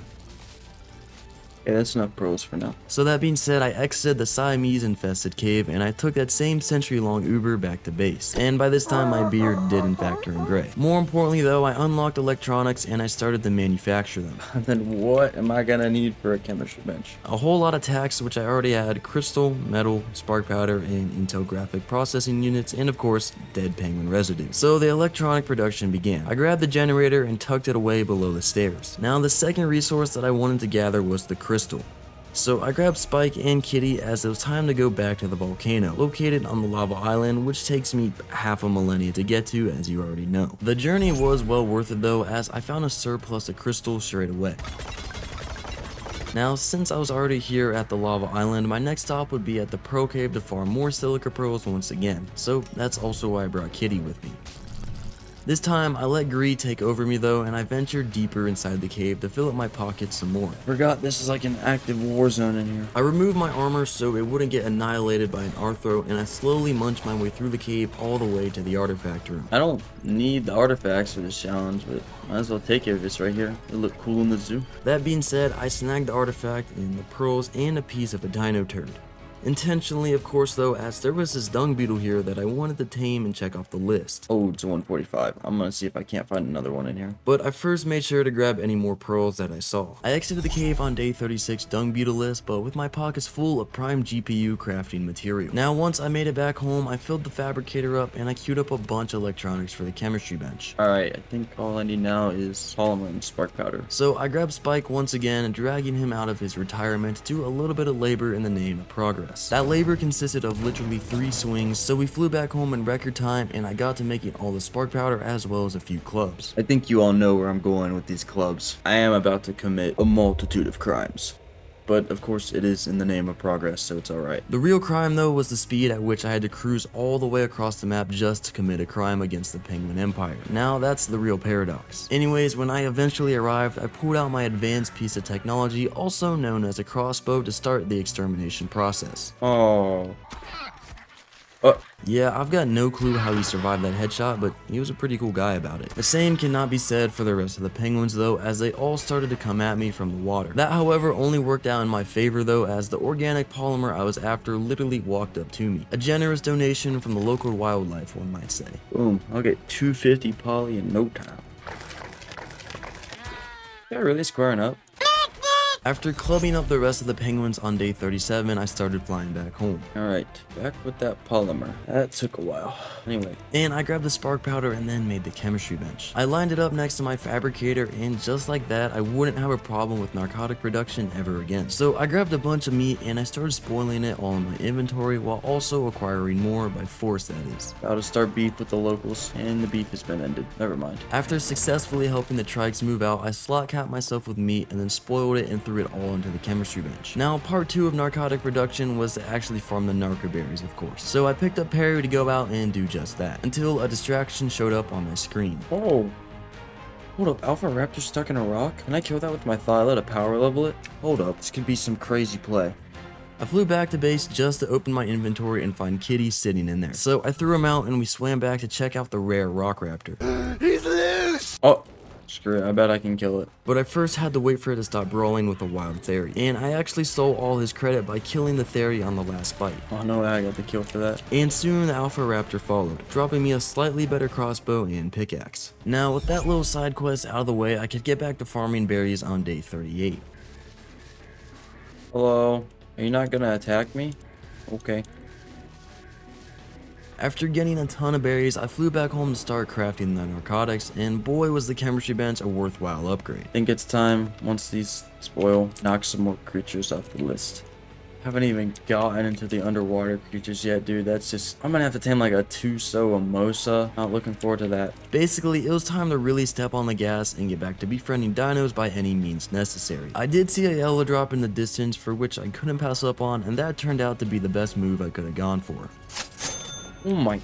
look at this crossbow blueprint. Oh, we could so get him. It's not that expensive. I can afford this right now. Oh, we so need to get a mind wipe tonic. Now, this was the most clutch blueprint I could have wished for in this challenge. An ascendant crossbow, and it barely cost any resources. So I flew back home and crafted up a cooking pot, for which I placed next to my campfire. Ugh, things are expensive. Whatever, I think I can do that. Now, to cook all that prime meat, I wanted to make an industrial grill first, so I grabbed some oil and metal to make it. Now to actually extract the prime meat from some unsuspecting prey. Any babies? Oh, there was a mama trike with like 2 children, and those provided all the prime meat I needed, so I brought it all back home to cook. I then also threw some regular meat onto the grill to keep my belly full. And looking at the mind wipe recipe, I just needed to craft some stimulant, get mayher berries, and the rare flowers that I already had. So I first went to get the stimulant. I grabbed Spike and we flew over to Farmstone and Flint towards the end of the day. And on day 39, I turned that into spark powder, which I promptly threw into the cooking pot. what? Oh, I need a stimulant. You can tell I'm recording this late at night. To get stimulant once again, I had Perry mow down some bushes for stim berries, and I also kept the narco berries. Anywho, I unlocked the stimulant engram and made some of it. Now next, the rare mushrooms. I cryoed up Rocker and we flew out to the volcano to get those from the crystal nodes. And one tail swing later, I realized that I messed up. What am I doing, dude? I just need to take a Theri to the swamp. At first, I thought I just wasted a bunch of time playing Flight Simulator for no reason. But then I came across a yellow drop with a ring, so of course, I had to take a peek inside. Yeah, no, I just totally wasted my time. Anyways, back at base, I swapped out Rocker with Woody and I headed back out towards the nearest swamp. During my flight on day 40, I noticed another yellow drop with a ring coming down. So I waited for it to land, and inside I found a pair of Ascendant flat gauntlets as well as a flat boots blueprint. Anyhow, I made it over to the swamp, so I cryoed on my RG and then threw Woody out. With plenty of mushrooms now farmed up, I waited for the cryo sickness to expire before throwing Argentavia back out and flying home. I then loaded up the cooking pot with all the ingredients, and I got some mayho berries with berries so I could cook up the 2 mine wipes that I needed. And I then piled everything I needed for the crossbow into the smithy as well. And I then of course mine wiped myself to max out my crafting skill. And I made the crossbow, which came out with 365% damage. Pretty decent, but definitely not worth the carpal tunnel that I developed from all the clicking to level myself back up. On day 41, it was time to test out the new crossbow as the perfect culprit presented himself. How much damage is this gonna do? Enough to compensate for all the harm these thieving seagulls cause is the answer. Anyhow, it was time to get back on taming duty. I wanted to start knocking things off this list in order, but the first creature I had on there was an Achatina. So number 1 is I got an Achatina, like the snail thing. Oh, they eat veggie cakes. Oh. And to make veggie cakes, I would have to start a little garden farm side hustle for crops. Alright, well, crops. So I unlocked and farmed 4 large crop plots as well as a water intake and water tap. Now after setting up the irrigation, I snugly fit the crop plots between my base and the small enclosure. And lastly, I made a water tank to replace the tap. No, I need a toilet. Now for some reason the toilet is super expensive on the paste side of things, so I had to craft some with some chitin and stone. A shocker, I know, usually stealing from beaver dams is a better approach. Anyways, I also needed raw metal, so I hopped on the back of Argentavia and flew out to get some. Boom. 200 raw metal. Perfect. Back at base, I crafted the toilet and sat it down next to the tank. Now, it was time to perform a cursed ritual that yielded the crop plot's favorite snack, fertilizer. I basically just dropped my stamina by repeatedly jumping into Argentavia so my hunger would drop, letting me eat and, well, defecate. Now, with 4 pieces of fertilizer farmed up, I grabbed Perry and headed out to get all the seeds for the crops. Now, with all the crop plots seeded, all I had to do now was wait. So while those no, row, I'm just gonna skip over the Achatina. Next thing I have, Aloe. That could be a little annoying to tame. Since aloe spawn as a trio usually, I hopped on Kitty and swam over to the blue obelisk island where I knew I could find some, and I was not wrong. Oh, 15, perfect. A low-level aloe without his friends to help him anywhere in sight was the perfect culprit. And 3 arrows was all it took to send this fierce hunter to sleep. And I also secured the prime meat in the shape of a baby parasaur. Now, after feeding the aloe, I got jumped by a terror bird, which was its first and last mistake simultaneously. I watched over the aloe on day 42 until it woke up. Wait, tamed off 1. Mini Rex. Mini Rex also received his animated skin before forcefully getting shoved in my pocket and brought back home. Okay, the next tame would be an angler, but screw that. After that, it's an Aranio spider. Could go to the Pearl Cave. I could try and tame an Onyx there as well. Maybe even an Arthropleura. No, I'm gonna need Gilly for that. I then threw Mini Rex out next to my Bronto as I wanted to put him in the slightly bigger enclosure. I don't want my precious creatures to develop claustrophobia before the zoo is even complete. Anywho, I grabbed Kitty and I flew over to the lava island with Sir Flappy. I then threw Kitty back out inside the cave and soon spotted the 8-leg crawler that I was after. Perfect. You are who I'm looking for. I shot it a few times expecting it to go to sleep instantly, but that was not the case. How is that one not asleep? Now, after killing his Uncle Spider-Man, I returned to put a few more tranks into him, but that ended up being fatal for Lil Bro. 2 more spiders pulled up, but before I could even separate them, Penny, my Dimorph, leaped off my shoulder to save the day. And by save the day, I mean ruin the potential tame. Now, that spider not knocking out before dying concerned me though, so I had to consult my good friend Dodo Dex for answers. Okay, just discovered that they are passive tames like Arthropleura, so I'm gonna need Gilly and Bug Repellent. I don't know how I didn't know that. I guess in my 6 or 7 years of playing Ark, I have never tamed an Aranio. These guys are knockout tames, right? They eat spoiled meat. To not leave empty-handed though, I had the Scorpion knocked out at least. So I found the Titanoboa just below it, killed it for the prime meat that spoils relatively quickly, and then I headed deeper into the cave for the meantime. Now there was another level 140 dung beetle, and this time I wanted to try and actually tame it with mine and Kitty's excrements. Alright, let me go feed the Scorpion as well. Now I waited around for more prime meat to spoil, but surprisingly it only took 2 spoiled meat to tame the Scorpion. Scorpius. Oh, the scorpion. Oh, yeah, I'm stuck. Scorpion actually looks really cool with the animated skin, especially in this cave. Now back to the dung beetle though. After just one more rear payload from Kitty, it tamed, so I named it Pooper. Come on, Pooper. Back to base we go. I then headed out of the cave with 2 tames checked off the list. On day 43, I stopped by a yellow drop which landed in taxpayer waters. But inside, I found a bunch of free polymer as well as an Archelon and Ceratosaurus saddle. Alright, surely I don't need a Ceratosaurus saddle. I would like to keep this. How do you say this? Archelon? I'd like to keep this saddle. Never tamed one of these before. I don't really know how they work. Anyways, I threw Scorpius into the medium enclosure and Pooper into the small one. Now, while sorting out my stuff, I noticed Perry getting attacked by a Baryonyx. So I quickly hopped on Woody to give the Barry a crash course on how we deal with trespassers around these parts. I need to set up some sort of defense. It's never big creatures that can get over here, but a Baryonyx? That's not cool at all. But before that, I had to sort out my storage situation as I was sort of running out of space. So anyways, I unlocked the vault engram and threw some wood into my forges to smelt as I still had plenty of raw metal left in there. I then collected the yield from my crops, which cued me to unlock the fridge as well. I made the 10 necessary electronics, and then the fridge, which quickly outclassed my preserving bin. I then grabbed my Inky to go out on another metal run as my addiction was starting to itch again and it needed soothing. I returned back to base on day 44 and split all my metal into my forges. And as you guys can tell, I might have gotten a bit carried away with the farming. And to smelt all that metal, I probably had to stock up on wood as well. So I grabbed Woody and we flew over to deforest the main island a bit. Now once back, I looked at the other resources necessary for a vault, being more beaver tax, polymer, and liquid patriotism. But it was the beaver's lucky day once again, as I had a lot of chitin left over from my last visit to the Pearl Cave, meaning I could just craft the cementing paste right here. But as for the oil and polymer, well, I actually ended up breaking all the clubs I brought with me before hopping back on Argentavia to fly all the way back home. Now, on my way back, I stopped by a yellow drop that hooked me up with some free silica pearls. Never will complain about getting pearls. Man, this is a slow flight. I cannot wait until griffins are added in a few weeks with Ragnarok. I mean, not like I'd have them on this map, but I'm just so excited to use them. For now, I had to deal with my griffin from Taming. Don't get me wrong, Argies are incredibly useful, but their low cruising speed is a real pain in the butt sometimes, especially during flights across the map like these. Anyhow, I did make it back to base around sunset.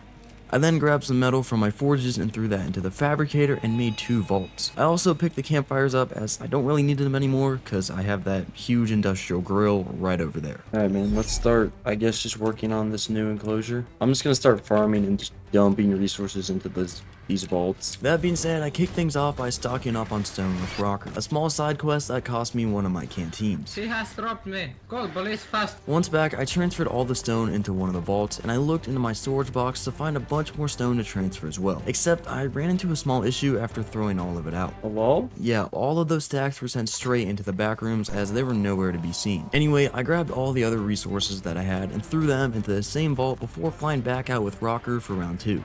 Woody, how long have you been over here? Guess I just forgot about this guy. Oh my god.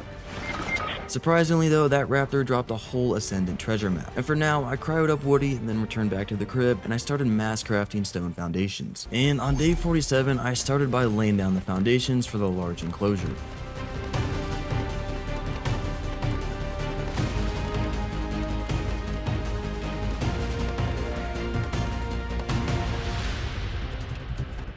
Once I ran out of foundations, I remembered the treasure map that I got, so I headed into the engram page to learn the shovel. Shovel. What? Yeah, not even the smithy had the engram for it though, so I guess the mystery of this hidden treasure would remain unearthed for a while. So I got back to making triangle foundations and finishing the large enclosure frame. It's like almost a perfect hexagon. With a little bit of imagination, you can kind of see it, I hope. But now comes the hard part, actually getting all the walls in. For this enclosure, I wanted them to be 2 walls high, basically doubling the amount of wood that I have to farm. Yep, time to farm copious amounts of wood now. And as I was leaving, I noticed a slight flaw on the side connecting the medium PEM, and I just couldn't let that slide. Who placed this like this? Must have been the wind or something. Anywho, after fixing that, I flew over to start the massive wood grind just to get harassed by a pesky seagull straight away. You did not? Such thievery could only be handled by a quick promotion to the afterlife after using an arrow from my crossbow, which I hit on the first try of course. On day 48, I flew back home to offload Argentavis inventory, and I also slapped the dino gate onto the enclosure that I found in my smithy before going back out to tickle a bunch of bushes for fiber. Now, with that out of the way, I returned back to craft a bunch of wooden walls and start placing them down. Whoa, a lot more farming to do. Do I want to do it right now, though? Nope. I want to do taming. Knock some dinos off the list here. To keep my sanity, I paused the endless farming to get back on taming duty. I grabbed a simple trap, some narcotics, and cryopods, and then hopped on Sir Flappy and we set out to find Kermit himself. Going to tame a frog. Bezo Bufo, to be exact. After arriving at the swamp, the first thing I noticed was a lonely taxpayer and a collection of average Australian residents. A little bit further into the swamp though, I spotted the first hopper and it was a really low level as well. Perfect. Of course though, as soon as I landed to try and build the trap, World War III broke out and I got a couple of leeches stuck on me, so I had to dip. And just like that, I need a campfire. With the leeches off me on day 49, I rushed back into combat on Kitty. After spotting the frog again, I shot one arrow at it which sent it to sleep almost instantly. But his brother was not too happy about that though, and nor was the rest of the swamp as I got swarmed once again by a whole family tree of leeches. Holy leeches, man. Anyways, I restored peace to the general area for a few seconds, so I ran up to the frog to feed it and tame it. I then shoved it into my back pocket and dipped, but I still had to get all the leeches off me and Kitty. No! Oh my god, my bad, dude. While he was taking a sweet nap, I renamed him to Squishy and I gave him the animated skin. Other than that, there was not much I could have done except stare him down vigorously. Come on, Squishy. Anyways, once he woke up, he went right back into the pod along with Kitty and we started heading back towards base. But while flying by a rock pillar, I noticed a family of racers stuck in quite an unfortunate circumstance. So I wanted to try and help out. I gave this first Titanobo a quick masterclass in flight. I then landed on top so I could actually shoot the racer, hoping it wouldn't walk off the pillar straight away. Okay, surely it's not gonna walk off it again, right? If I get a little bit closer. That thing's dead. I did spot a Sarco just outside the swamp on the beach, so I decided to tame that as compensation. And as I flew down to feed it, I got jump scared by an unusually large swarm of buggy boys. Oh my. Now, after dealing with those, I fed the Sarco and I looked around for more prime meat. Sorry, little one. Need more prime. Really? Oh, your parent doesn't even care. With the Sarco having plenty of meat to munch on, I decided to fly around and see if there was any other easy tames that I could knock out. There was this level 20 mammoth that was just straight chilling near the swamp, so I pulled up to introduce myself. Hello. 3 trank arrows were enough to send the giant fur beast to sleep, so I picked up a few berries and fed it before straight up abandoning it. I have faith it'll tame. The Sarco had also finished taming by now, and while I was flying back, I spotted a level 20 Quetzal soaring through the sky. Oh, level 20, I have to tame that. Anyways, I named the Sarco orange for obvious reasons, and then dressed her up in the animated skin. Looks cool as usual. As the day cycled over to the halfway point of this challenge, I hopped on the back of Sir Flappy to go out and check on the mammoth, which actually ended up taming by the time I arrived. Minnie, knocking him out, dude. Quite literally and metaphorically as well. Anyhow, I soon stumbled into a Dimetrodon. There was another swamp inhabitant that acts as a portable AC if you tame it. Now, I've never actually had to tame one of these, so I had a quick look at the Dodo decks before doing what my instincts would have told me to do regardless. Just shoot it in the face a couple of times. I led the dire wolves away and then did a quick drive-by on the Dimetrodon. What? Yeah, I don't know how to say this guy's name. Anyways, the area was still far from safe though, so I chucked Kitty out and I ran back down to resolve the issue. And that's when I spotted a baby woolly rhino running for its life. But instead of turning it into snacks, I actually decided to claim it. You know how I said claiming babies doesn't count as taming? Yeah, I'm going back on that. I said I would earlier. That's a free woolly rhino right there. In my opinion, that's completely reasonable, and even if you don't agree, I don't care. This is my video. That feature's in the game for a reason, folks. And if you think I'm a hypocrite or whatever for going back on my words, I don't care. This is my video. I make the rules. That being said, I picked up a few berries for the sleeping deer, and I also noticed a taxpayer just walking around. What level are you? 20? Oh, perfect. But before I could knock that out, I had to deal with the wolves and make sure that the deer survived. When the situation calmed down and the deer tamed, I named her Meg, slapped the skin on her, and then cried her before going over to trank out the beaver as well. He ended up taming just as I was fighting an Argy, and once that died, the beaver tried to bail on me. Where are you going? Where are you going? I named him Taxpayer and gave him his animated skin, making him look a little bit goofy to be honest. Alright, Let's go back to base, dude. Made a bunch of progress. Alright, I'm gonna go back to base, throw out these dinos, re-kit up, and go out my RG this time so I can pick creatures up. I think that'll make taming a lot easier. And that's exactly what I did. I threw the woolly rhino, the sarco, and the mammoth out in the large pen, and then the deer and beaver were thrown into the medium enclosure. I then gathered a few berries with Woody to feed the baby rhino so it wouldn't starve. Next up, I farmed up a bunch of arrows and turned those into tranks. And since I'm yet to name the rhino, I ran back into the enclosure to do that. Definitely work more on the zoo later, making it pretty and organizing tames. But I don't know, man. I just got like a sudden realizing that I'm kind of behind in this challenge and I need to keep taming. That being said, I grabbed some more stone structures for a bigger trap and then hopped on Argentavia to head out. I soon ran into one of those overly aggressive Dinotheriums, and I was pretty surprised to find out how you actually tame them. What?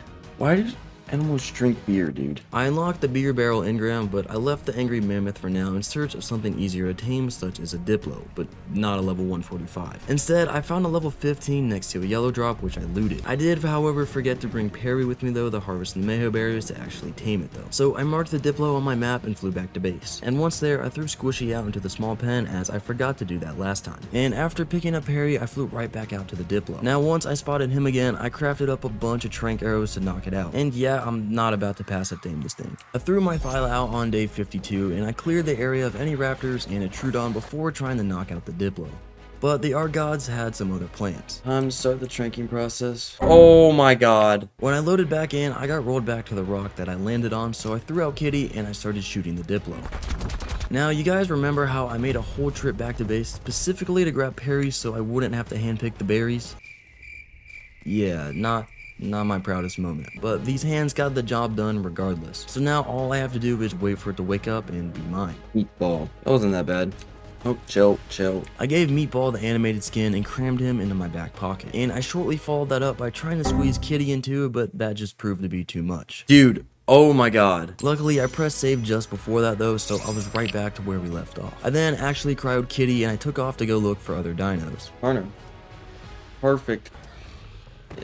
And as for the prime meat, I swear it's in the name of progress, you guys. Anyways, I had to fight off a few compies and raptors before the Carno ended up taming. Orange peel. Now we have orange and orange peel. They're both orange. Now, with the animated skin, the orange in him popped out even more, making him look really cool. Anyways, flying around looking for more things to tame, I actually ended up coming across the portable air conditioner once again, also known as a Dimetrodon. Anyways, I landed next to him and started finishing knocking him out with a few arrows.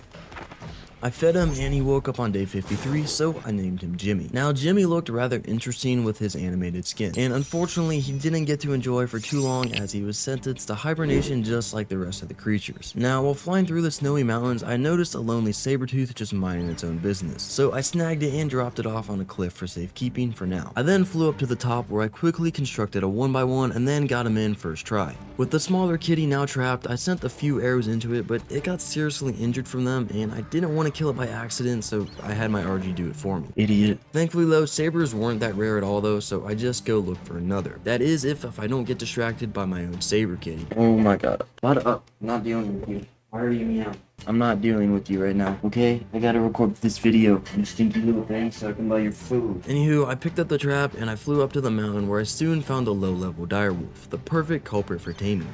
So I brought him over to a pillar where I reconstructed the 1x1 and dropped the wolf into it on the first try. One arrow to the frontal lobe sent the wolf to slumber, and meanwhile I flew down to harass a baby rhino for prime meat, which quickly backfired. Oh my god. Anyways, with the prime meat acquired, I flew back up to feed the wolf. When it woke up, I named it Wolfie and slapped the skin on it and then cryoed it. Let's go to the redwoods, see what I can't tame. Now, after arriving, it took me approximately a minute to find the biggest menace of the woods, terror birds. I borrowed one of their low-level friends and brought it over to safety. That guy go. Now once hide and seek was over, I shot 2 arrows into it, sent it to sleep, and then tamed it just before the end of the day. Birdie looked a bit dead inside with the animated skin, but that's not the problem I couldn't solve by forcefully having it caged along with the other dino friends.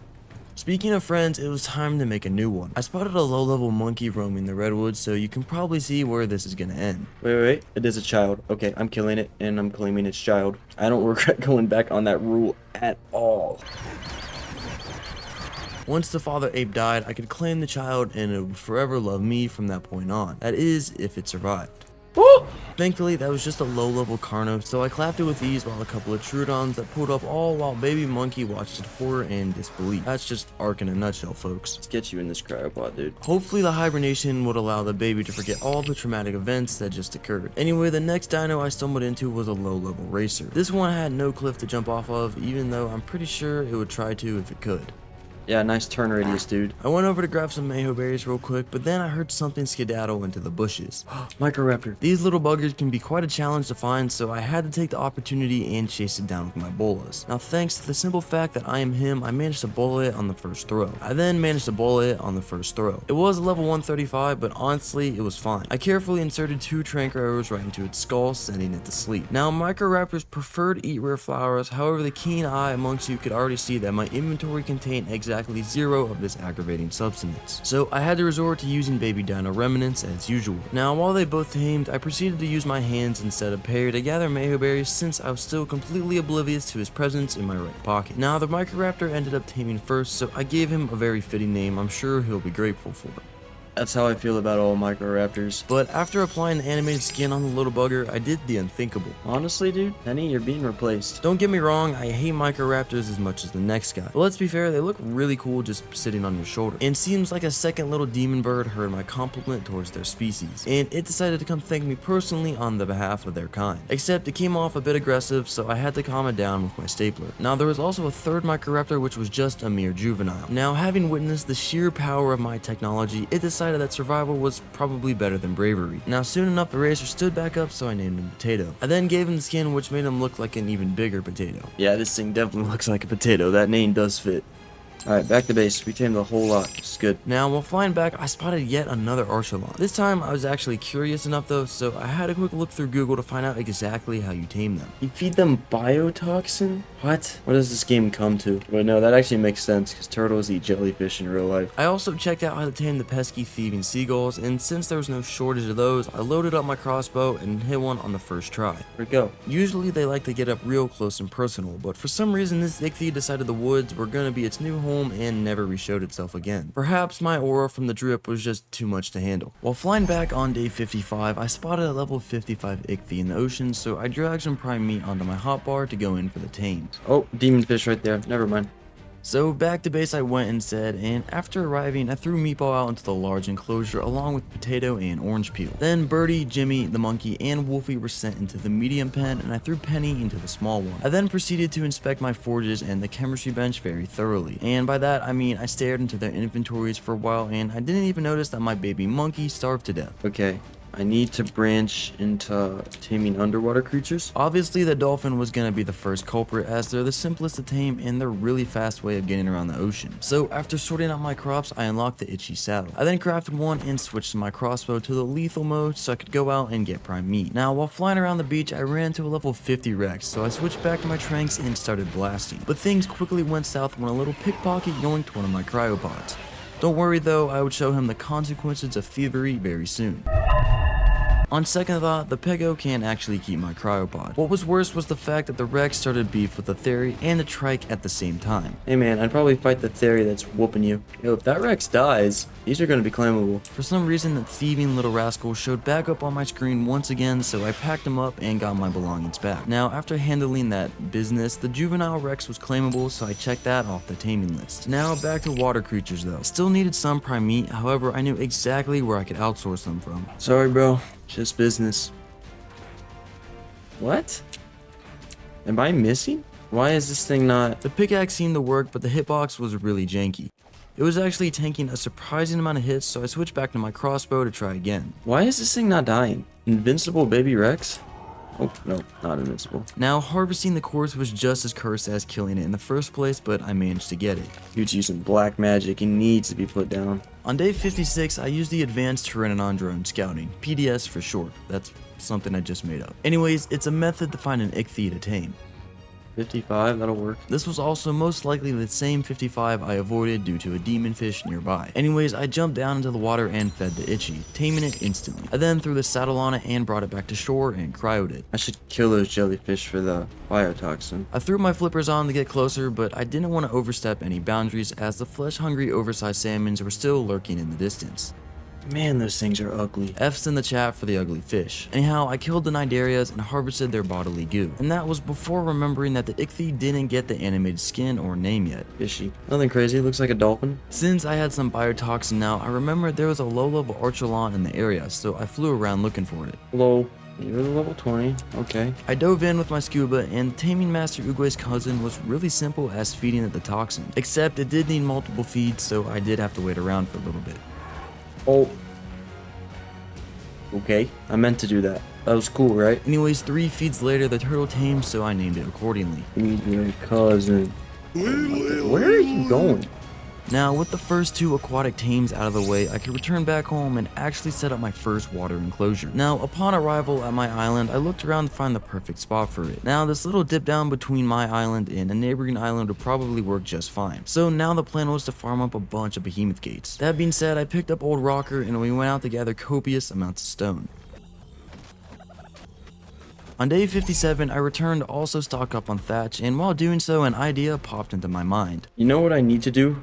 Thatch? Redwoods. Go farm the big trees. Given the decade-long flight on the RG over there, it probably wasn't the most profitable of investments. But when I got to chopping down those trees, the numbers spoke for themselves.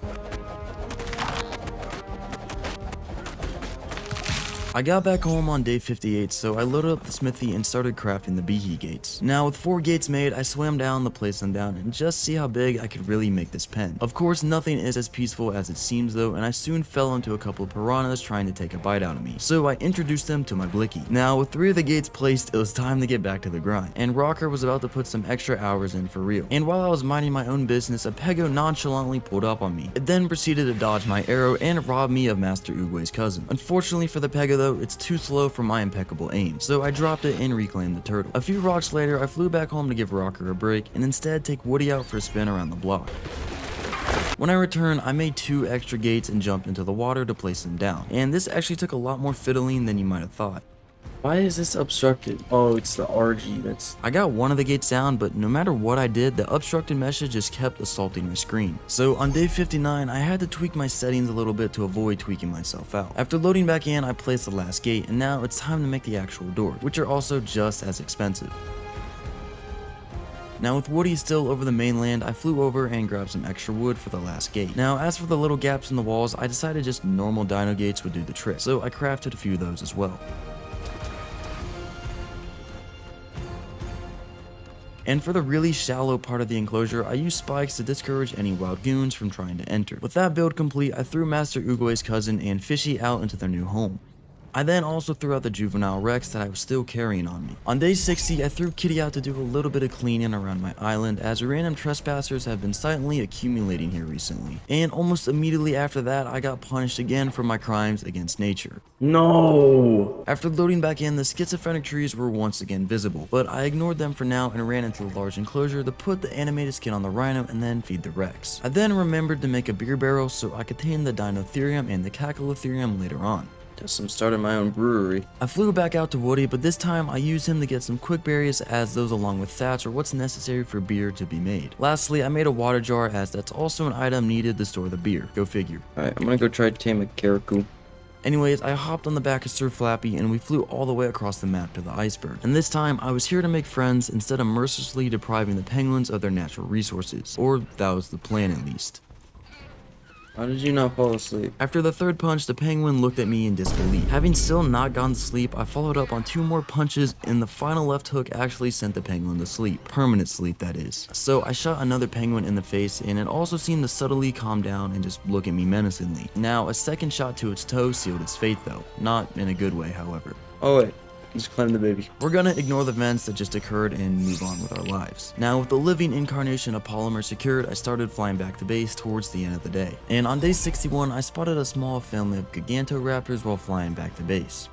If I kill that, I can get the baby. I did have Woody on me, so I deployed him and I started throwing hands with the giant chicken. With the parent terminated, I ran up to the child, but I was quickly informed that my evil intent had its limitations. What? Oh, bro, it's a scam. So I ventured over to Google to get enlightened, and turns out killing the parents makes it impossible to tame. Instead, you have to distract the parent with fertilized eggs and then sneak into its nest while wearing ghillie. And from there, you have to do silly Fortnite dances with the babies to actually gain taming percentage. Anyways, when I tabbed back into my game, it started spazzing out again, eventually leading me to a restart. Oh my god. Oh, what just happened? And when I loaded back in, a wild tickle chicken got aggroed to Sir Flappy, so back to throwing hands, I guess. Anywho, I made it back to base, and while I was sorting out my inventory, I found the Mastercraft Archelon saddle. I found that in a drop earlier on, so I grabbed it and ran over to test the superior turtle out. Oh, you have oxygen on this thing. That's cool. And you can seat a bunch of guys on this. When was this added? How did I not know about this creature? This is sick. This is really cool. I also checked on my beer barrel, which is yet to produce anything. Now, I threw the penguin out into the small enclosure, and it was getting a little bit crowded in here. I just hope none of them are introverts. And I also gave her some raw meat to munch on while she slept. Oh, and also I named her Penguin. And as a warm welcome to the small pen creatures, Cody decided to do a 360, then drop a fresh one right on Pengy's face. Now that's a trick shot if I've ever seen one. I think it's about time that I take a stab at taming underwater creatures. That being said, I repaired my scuba tank and hopped on Fishy to go out for a swim. Gonna have to tame like a Bassie to kill Tusos until I can tame a Tuso. But I first had to get the shallow water creatures first, and one of them was the ugly demon fish. I still have no clue how to tame one though, so I did a quick Google search to find out. Oh, they're just knockout tames. Okay, that's nice at least. But I first wanted to get the Megalodon, and speaking of, I got jump scared by one. Woo! It was a level 25 though, so I fed it a few tranks, quickly sending it to sleep. I swam back home on day 62 and hopped on Kitty to go and get some prime meat for it. Now, you're all definitely familiar with this process by now. Named it as a child, perfect. Now, that's one less creature that I have to tame, but one more dino child that needs to be sacrificed in the name of progress. With the prime now secured, I swam over to feed and tame the Megalodon. Now, while I was giving him the name Sharky, another Megalodon pulled up out of nowhere and started eating Sharky alive. Oh, no! Thankfully though, I clapped it before it can do any serious harm to Sharky. I then brought him over to the beach and gave him the new animated skin, completely changing his color palette. Oh, he's like orange. I'm really focusing right now on just taming as many dinos as possible before I get back to working on the zoo, because I feel like I'm just gonna build an enclosure and then it's just gonna be too small. In other words, I'm dreading the endless farming that it takes to put up just a single enclosure. So taming dinos feels like a much better alternative. Anyhow, I presented Sharky into his new home and threw the Pego out into the small dino mosh pit. The penguin had also grown up by now, so I gave him the animated skin as well as free will. Now back to taming though. I restocked on tranks and I found some angler gel in my vault, using which I could tame a manta. That's definitely one of the more annoying underwater tames on the list. So anyways, I hopped back on Fishy and set out to look for said manta. Now, they're pretty easy to find, but the first two I came across were both decently a high level. The third one I spyglassed though was a level 15, so I swam up to it. Hello? Since that didn't work, I did some brief research to find out trapping them might work a little better. So I returned back home to grab a simple 1x1 and swam back out to find another low level. Now this 25 would do just fine. So I built a basic cube with the door frames and ceilings, leaving one side open so the manta can't get in. That's if it was still around. Where'd the 25 go? Bro.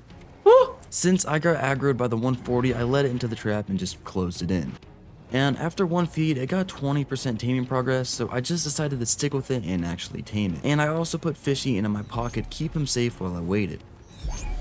With that tamed, I cryoed it and picked up the trap, then ran back home to throw it out into the pen. Alright, I'm gonna cook up a trap. I wanna tame a Dinosuchus, just the larger Sarco. I needed 6 dino gates for the trap, so I grabbed Rocker out of his retirement once again.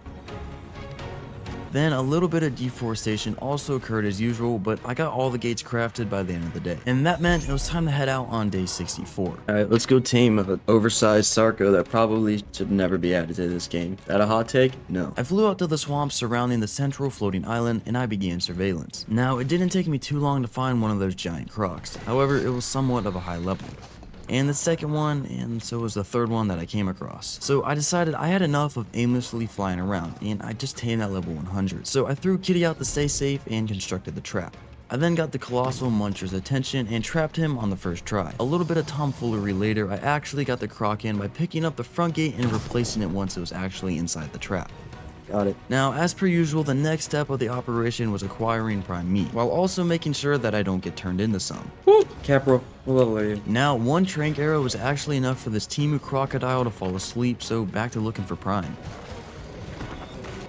Eventually, I found a baby Phiomia, so I ran back to feed the Capro. Boom. Small Sarco. Putting the animated skin on the small Sarco actually made him look like a quite formidable force. Oh, this looks really cool. Now back to the large Sarco though. I dragged some prime meat onto my hotbar and I waited for it to open its big mouth for the annual dentist appointment. Turns out this croc wasn't here for no regular visit. Instead, he needed a comprehensive oral overhaul. Thankfully though, he was being a good boy, opening up his mouth regularly for me to check.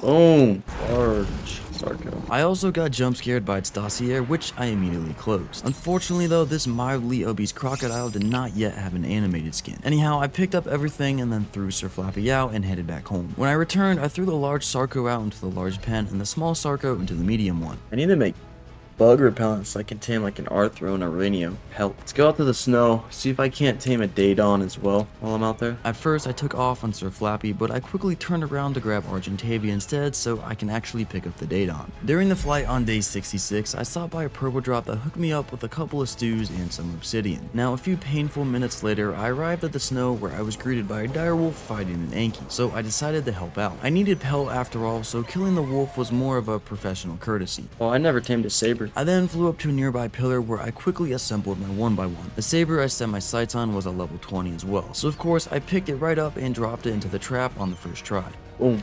Perfect. Now one arrow to the nostril knocked it out, so I flew down to quickly farm up a few stone arrows that I'm sure you guys already know ended up being used on an unsuspecting RG's face.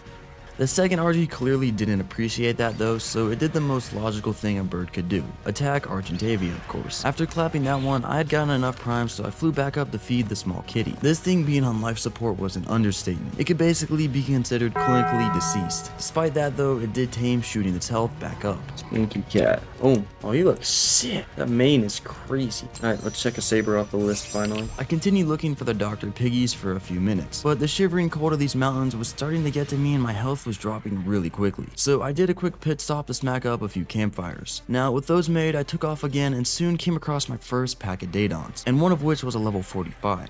So I swooped it up and carried it over to safety so I could build a trap for it. I then dropped it in on the first try of course. What is that? What?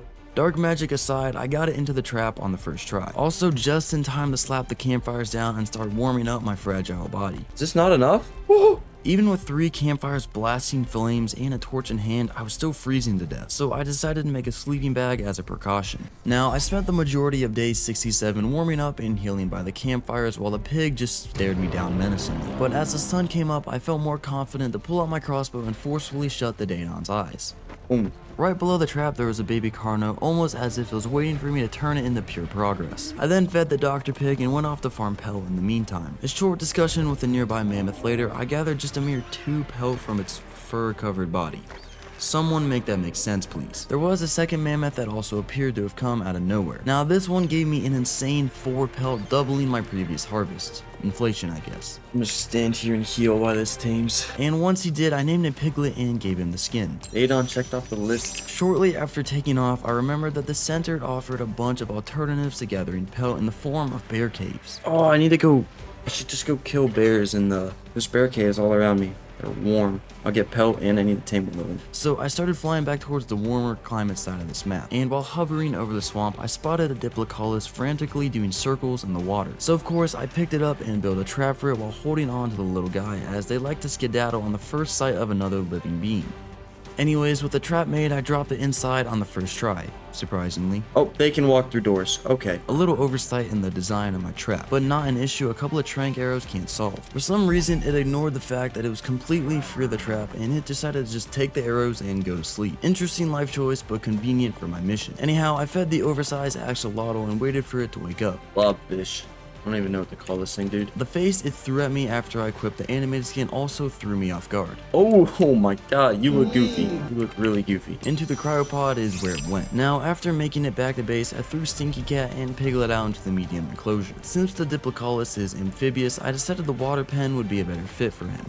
And I also looked into my beer barrel, and I actually found beer and beer liquid inside, so I made a few more water jars for the beer. Now going back out to the bear caves, I flew past another Gigantoraptor with its nest, and I still had no fertilized eggs to distract it with though, so back to looking for caves. I found one of the bear caves on day 69, so I headed right in. There were a bunch of bears right at the entrance, and one of them was a level 15, perfect candidate for taming. So I threw Kitty out, and I first wanted to trank the 15 out so I could get rid of the other two.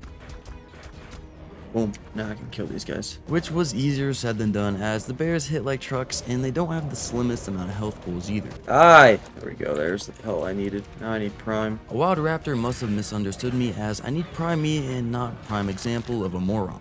I actually had to go on quite the adventure to find some prime meat, and during which said adventure I came across a level 25 Spino, so I immediately got to knocking it out. I also spotted an itchy bird, so I shot a couple of tranks at it, but unfortunately it was too weak to even take one of them. Eventually I found not one but two baby iguanodons, so I killed one of them for a truckload of prime. I then fed a bunch to the Spino, then ran straight into the bear cave to feed the chubby cave dweller as well. Sweet. I named her Teddy and gave her the skin, but honestly I was not a big fan of this one. Ugh, it's a little funny, I'm not gonna lie. Now, on my way out, I clapped yet another bear, leaving its kid behind so I can become Batman. Anywho, I flew over to the Spino and waited for it to wake up just so I could give it the proper name, the pinnacle of creativity. Pino. Yeah, I'm getting real creative with this. Hey, where are you going?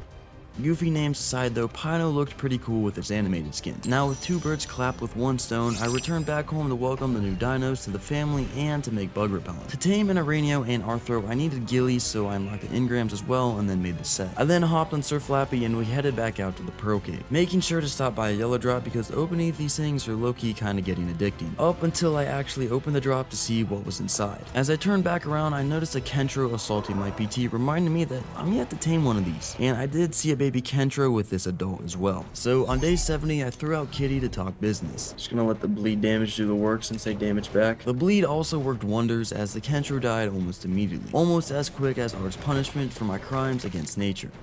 Oh, dude! This time, the clutch game crash from the Art Gods actually worked in resurrecting the Kentro by rolling me back just a few minutes. Oh my cryo timer reset. Are you kidding me? I'm shooting this thing with arrows to kill it. But such a simple inconvenience was far from enough to stop me from doing the inevitable. Or that was the plan until a Rex pulled out this absolute masterclass of a parkour move. What? Anyways, back to that Kentro. I got up real close and personal, forgetting that they're not neutral creatures. Woo! A few shots later, it dropped to the floor, so I jumped down to claim one of the kids. And that's when a random RG decided to intervene. I named the Kentro Baby Sego, and I quickly shoved it into my back pocket. We are looting the taxpayers as well, making sure to save game because I seem to be quite prone to crashes lately. Not pointing any fingers, but definitely the UE 5.5 update. Anyways, I continued flying to the lava island, and when I arrived at the cave entrance, I swapped my clothing to the nature drip. I then sprayed some bug cologne on me before heading in. Surely my smell alone would attract all the Huzz. Oh!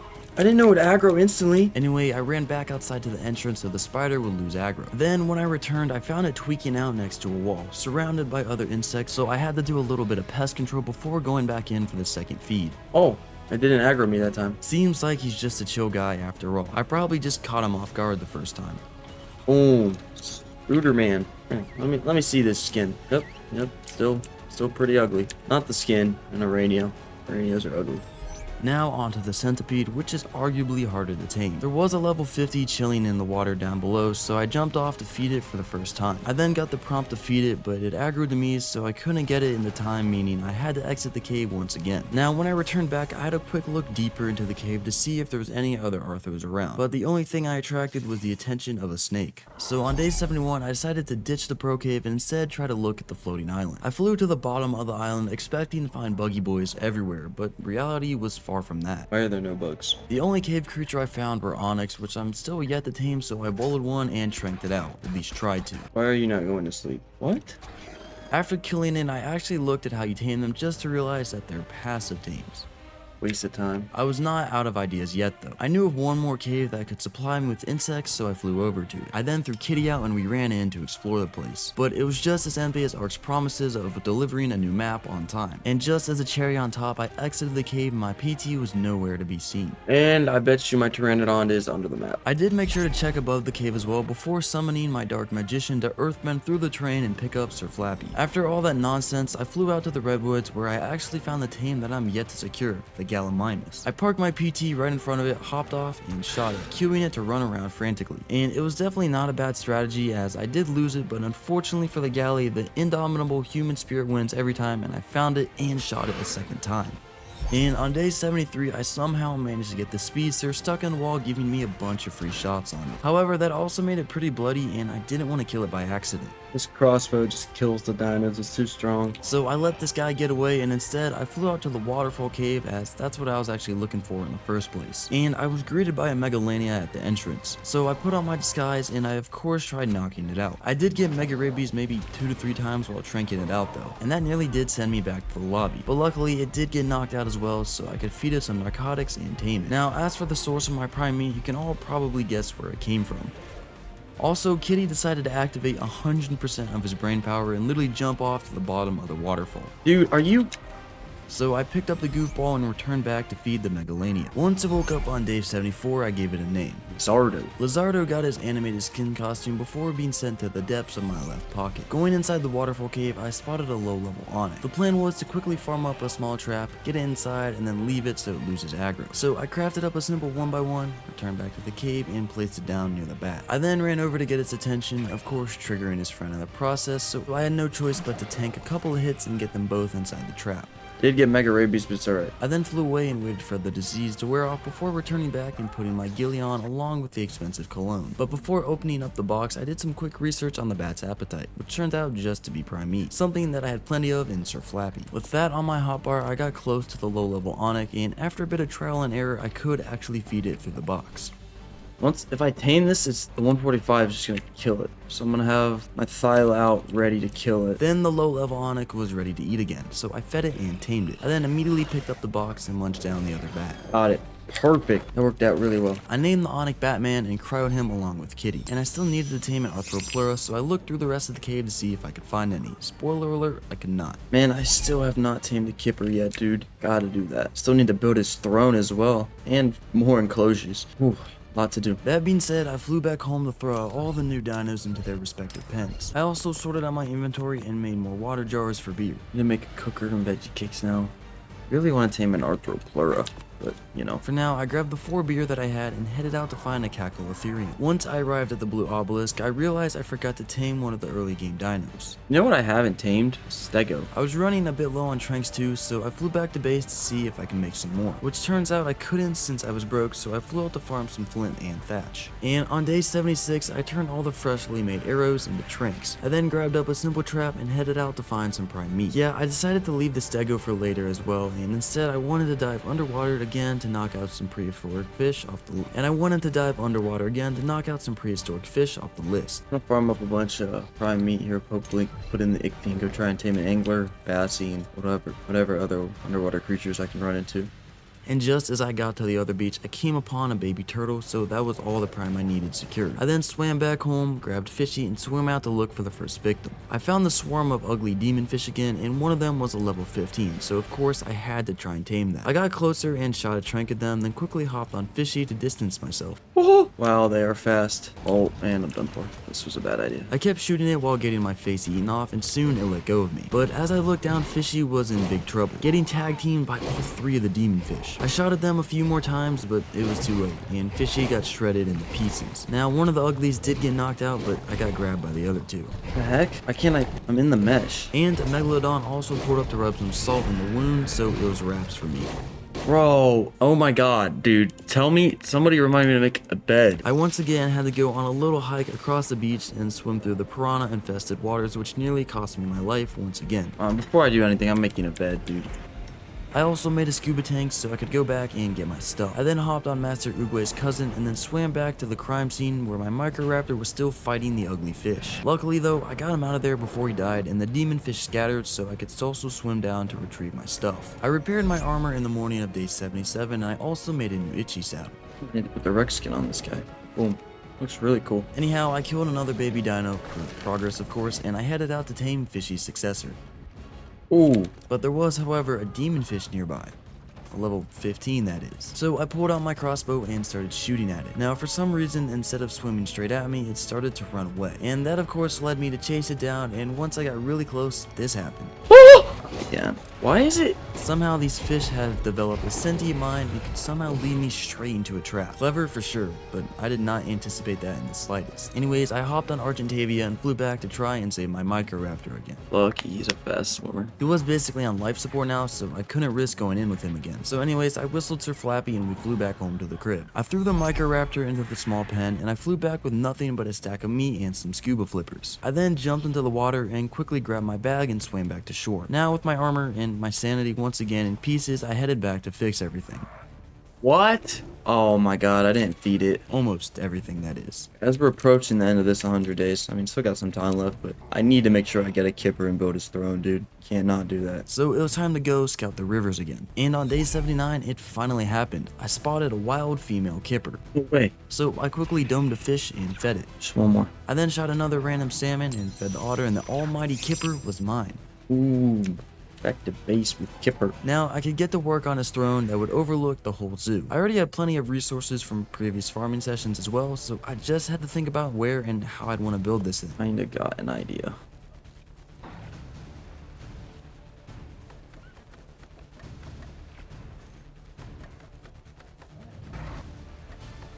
Now for the hardest part, actually getting Kipper to sit down in the chair. After a little bit of otter basketball, I decided sitting on top of the chair would work. Boom.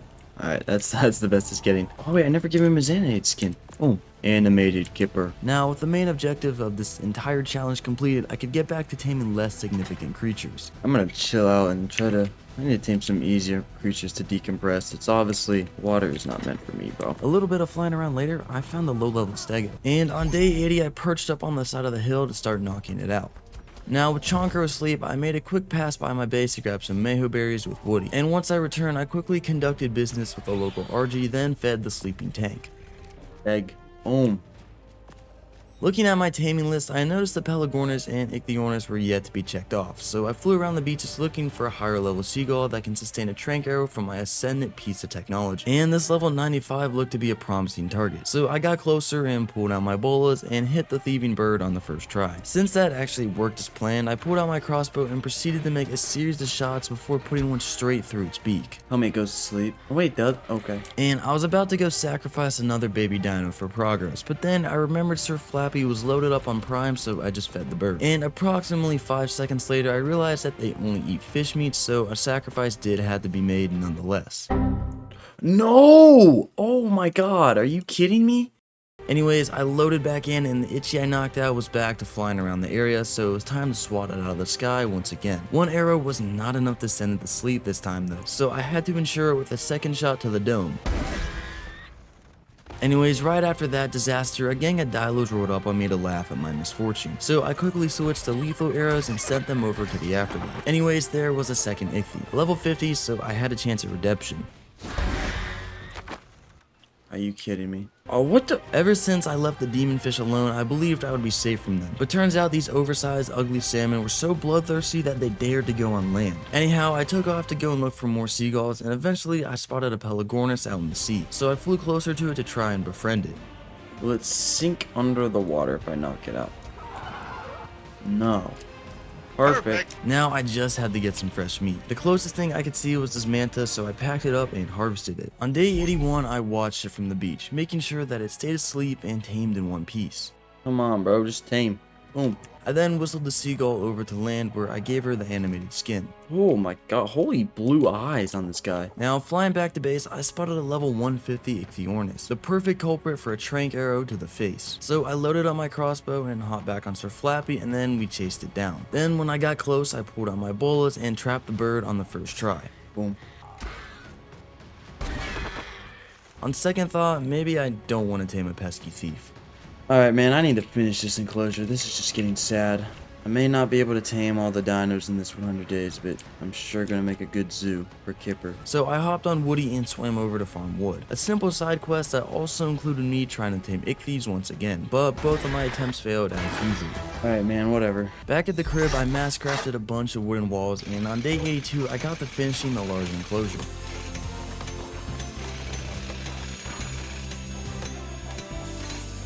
How long is this going to take? After running out of resources though, it was time to go back and get on the wood grind with Woody. And just as before, I spotted a lonely ichthy bird flying around, so I connected a trank arrow to its body via Bluetooth. And I watched as it definitely fell asleep on the first try. Surely this goes to sleep?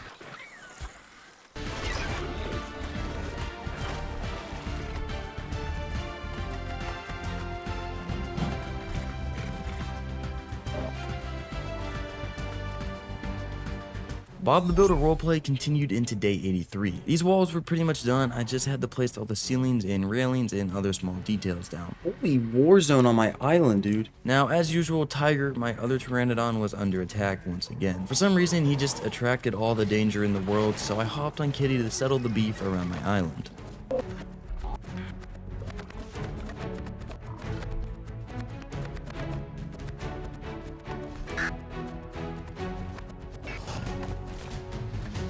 On day 84, I got to placing the railings and I had to deal with another wave of uninvited guests on my island. So I might have pulled a Grantee on day 85. And I went on a little break to, clear my head, and also, I don't know what I was doing. However, I also forgot to pause my game, and when I finally returned to my PC, I looked at the day and it was really bad. Ooh, it's day 93. Didn't pause my game. Okay. Oh, jeez. Well, I guess time to have a major lock-in. I quickly finished the rest of the railings on the large enclosure and hopped on Argentavia to get a bird's eye view of the base and zoo. The zoo, okay, it's not as grand as I thought it'd be, but dude, severely overestimated how much I'd be able to do. I forgot this is Ark, and it's such a grindy game. Anyways, taming, I gotta tame. With only a handful of days left on the clock, I had to lock in and tame as many dinos as I could before we hit day 100. So I hopped on Sir Flappy and headed out to look for anything I'm yet to tame.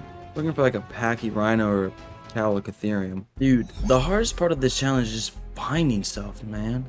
Nobody tames Packy Rhinos. Where would they be? The center was also not helping me by having a whole thunderstorm appear out of nowhere. After flying over to the colder side of the map, I quickly spotted a feathery giant that I haven't tamed yet, the Uranus. This one was a level 25, the prime target for quick befriending, so I landed on a nearby pillar and launched a few arrows at it in its general direction. Now, taming it without a trap wasn't the easiest, but thankfully the UD had the brain capacity of a newborn Dodo, getting itself stuck on a rock. And when it started fleeing from torpor, I hopped on Flappy and chased it down, stopping and shooting at it when it roared. There we go. Now, with the furry Rex asleep, I flew over to the iceberg where I domed a few unsuspecting penguins for prime meat, a deed that resulted in my game giving up once again.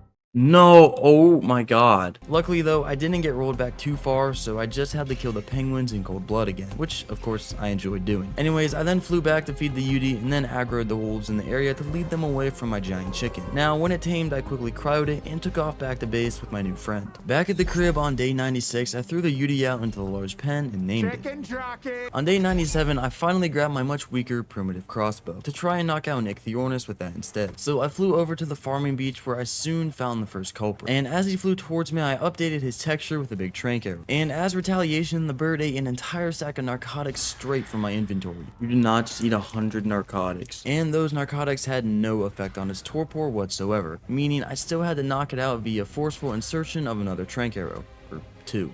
Boom. Eating 100 narcotics off is crazy work. Anywho, I soon found a baby trike, so I stocked back up on prime meat. Yeah, again, I totally forgot they eat fish meat. Anyways, that's not the main concern though, as now I have to find that bird again. For some reason, my taming list was bugging out and not even showing me where it was sleeping, so of course I had to relog. Now, even my map was acting up. I straight up couldn't zoom in with my mouse anymore. Eventually though, by using some complex arithmetic and triangulating the distances, I was able to find the bird, and it dawned on me again. They eat fish meat. I threw Woody out to stand next to it so I wouldn't lose it again, and I rushed over to the river to find some easy prey. Hello.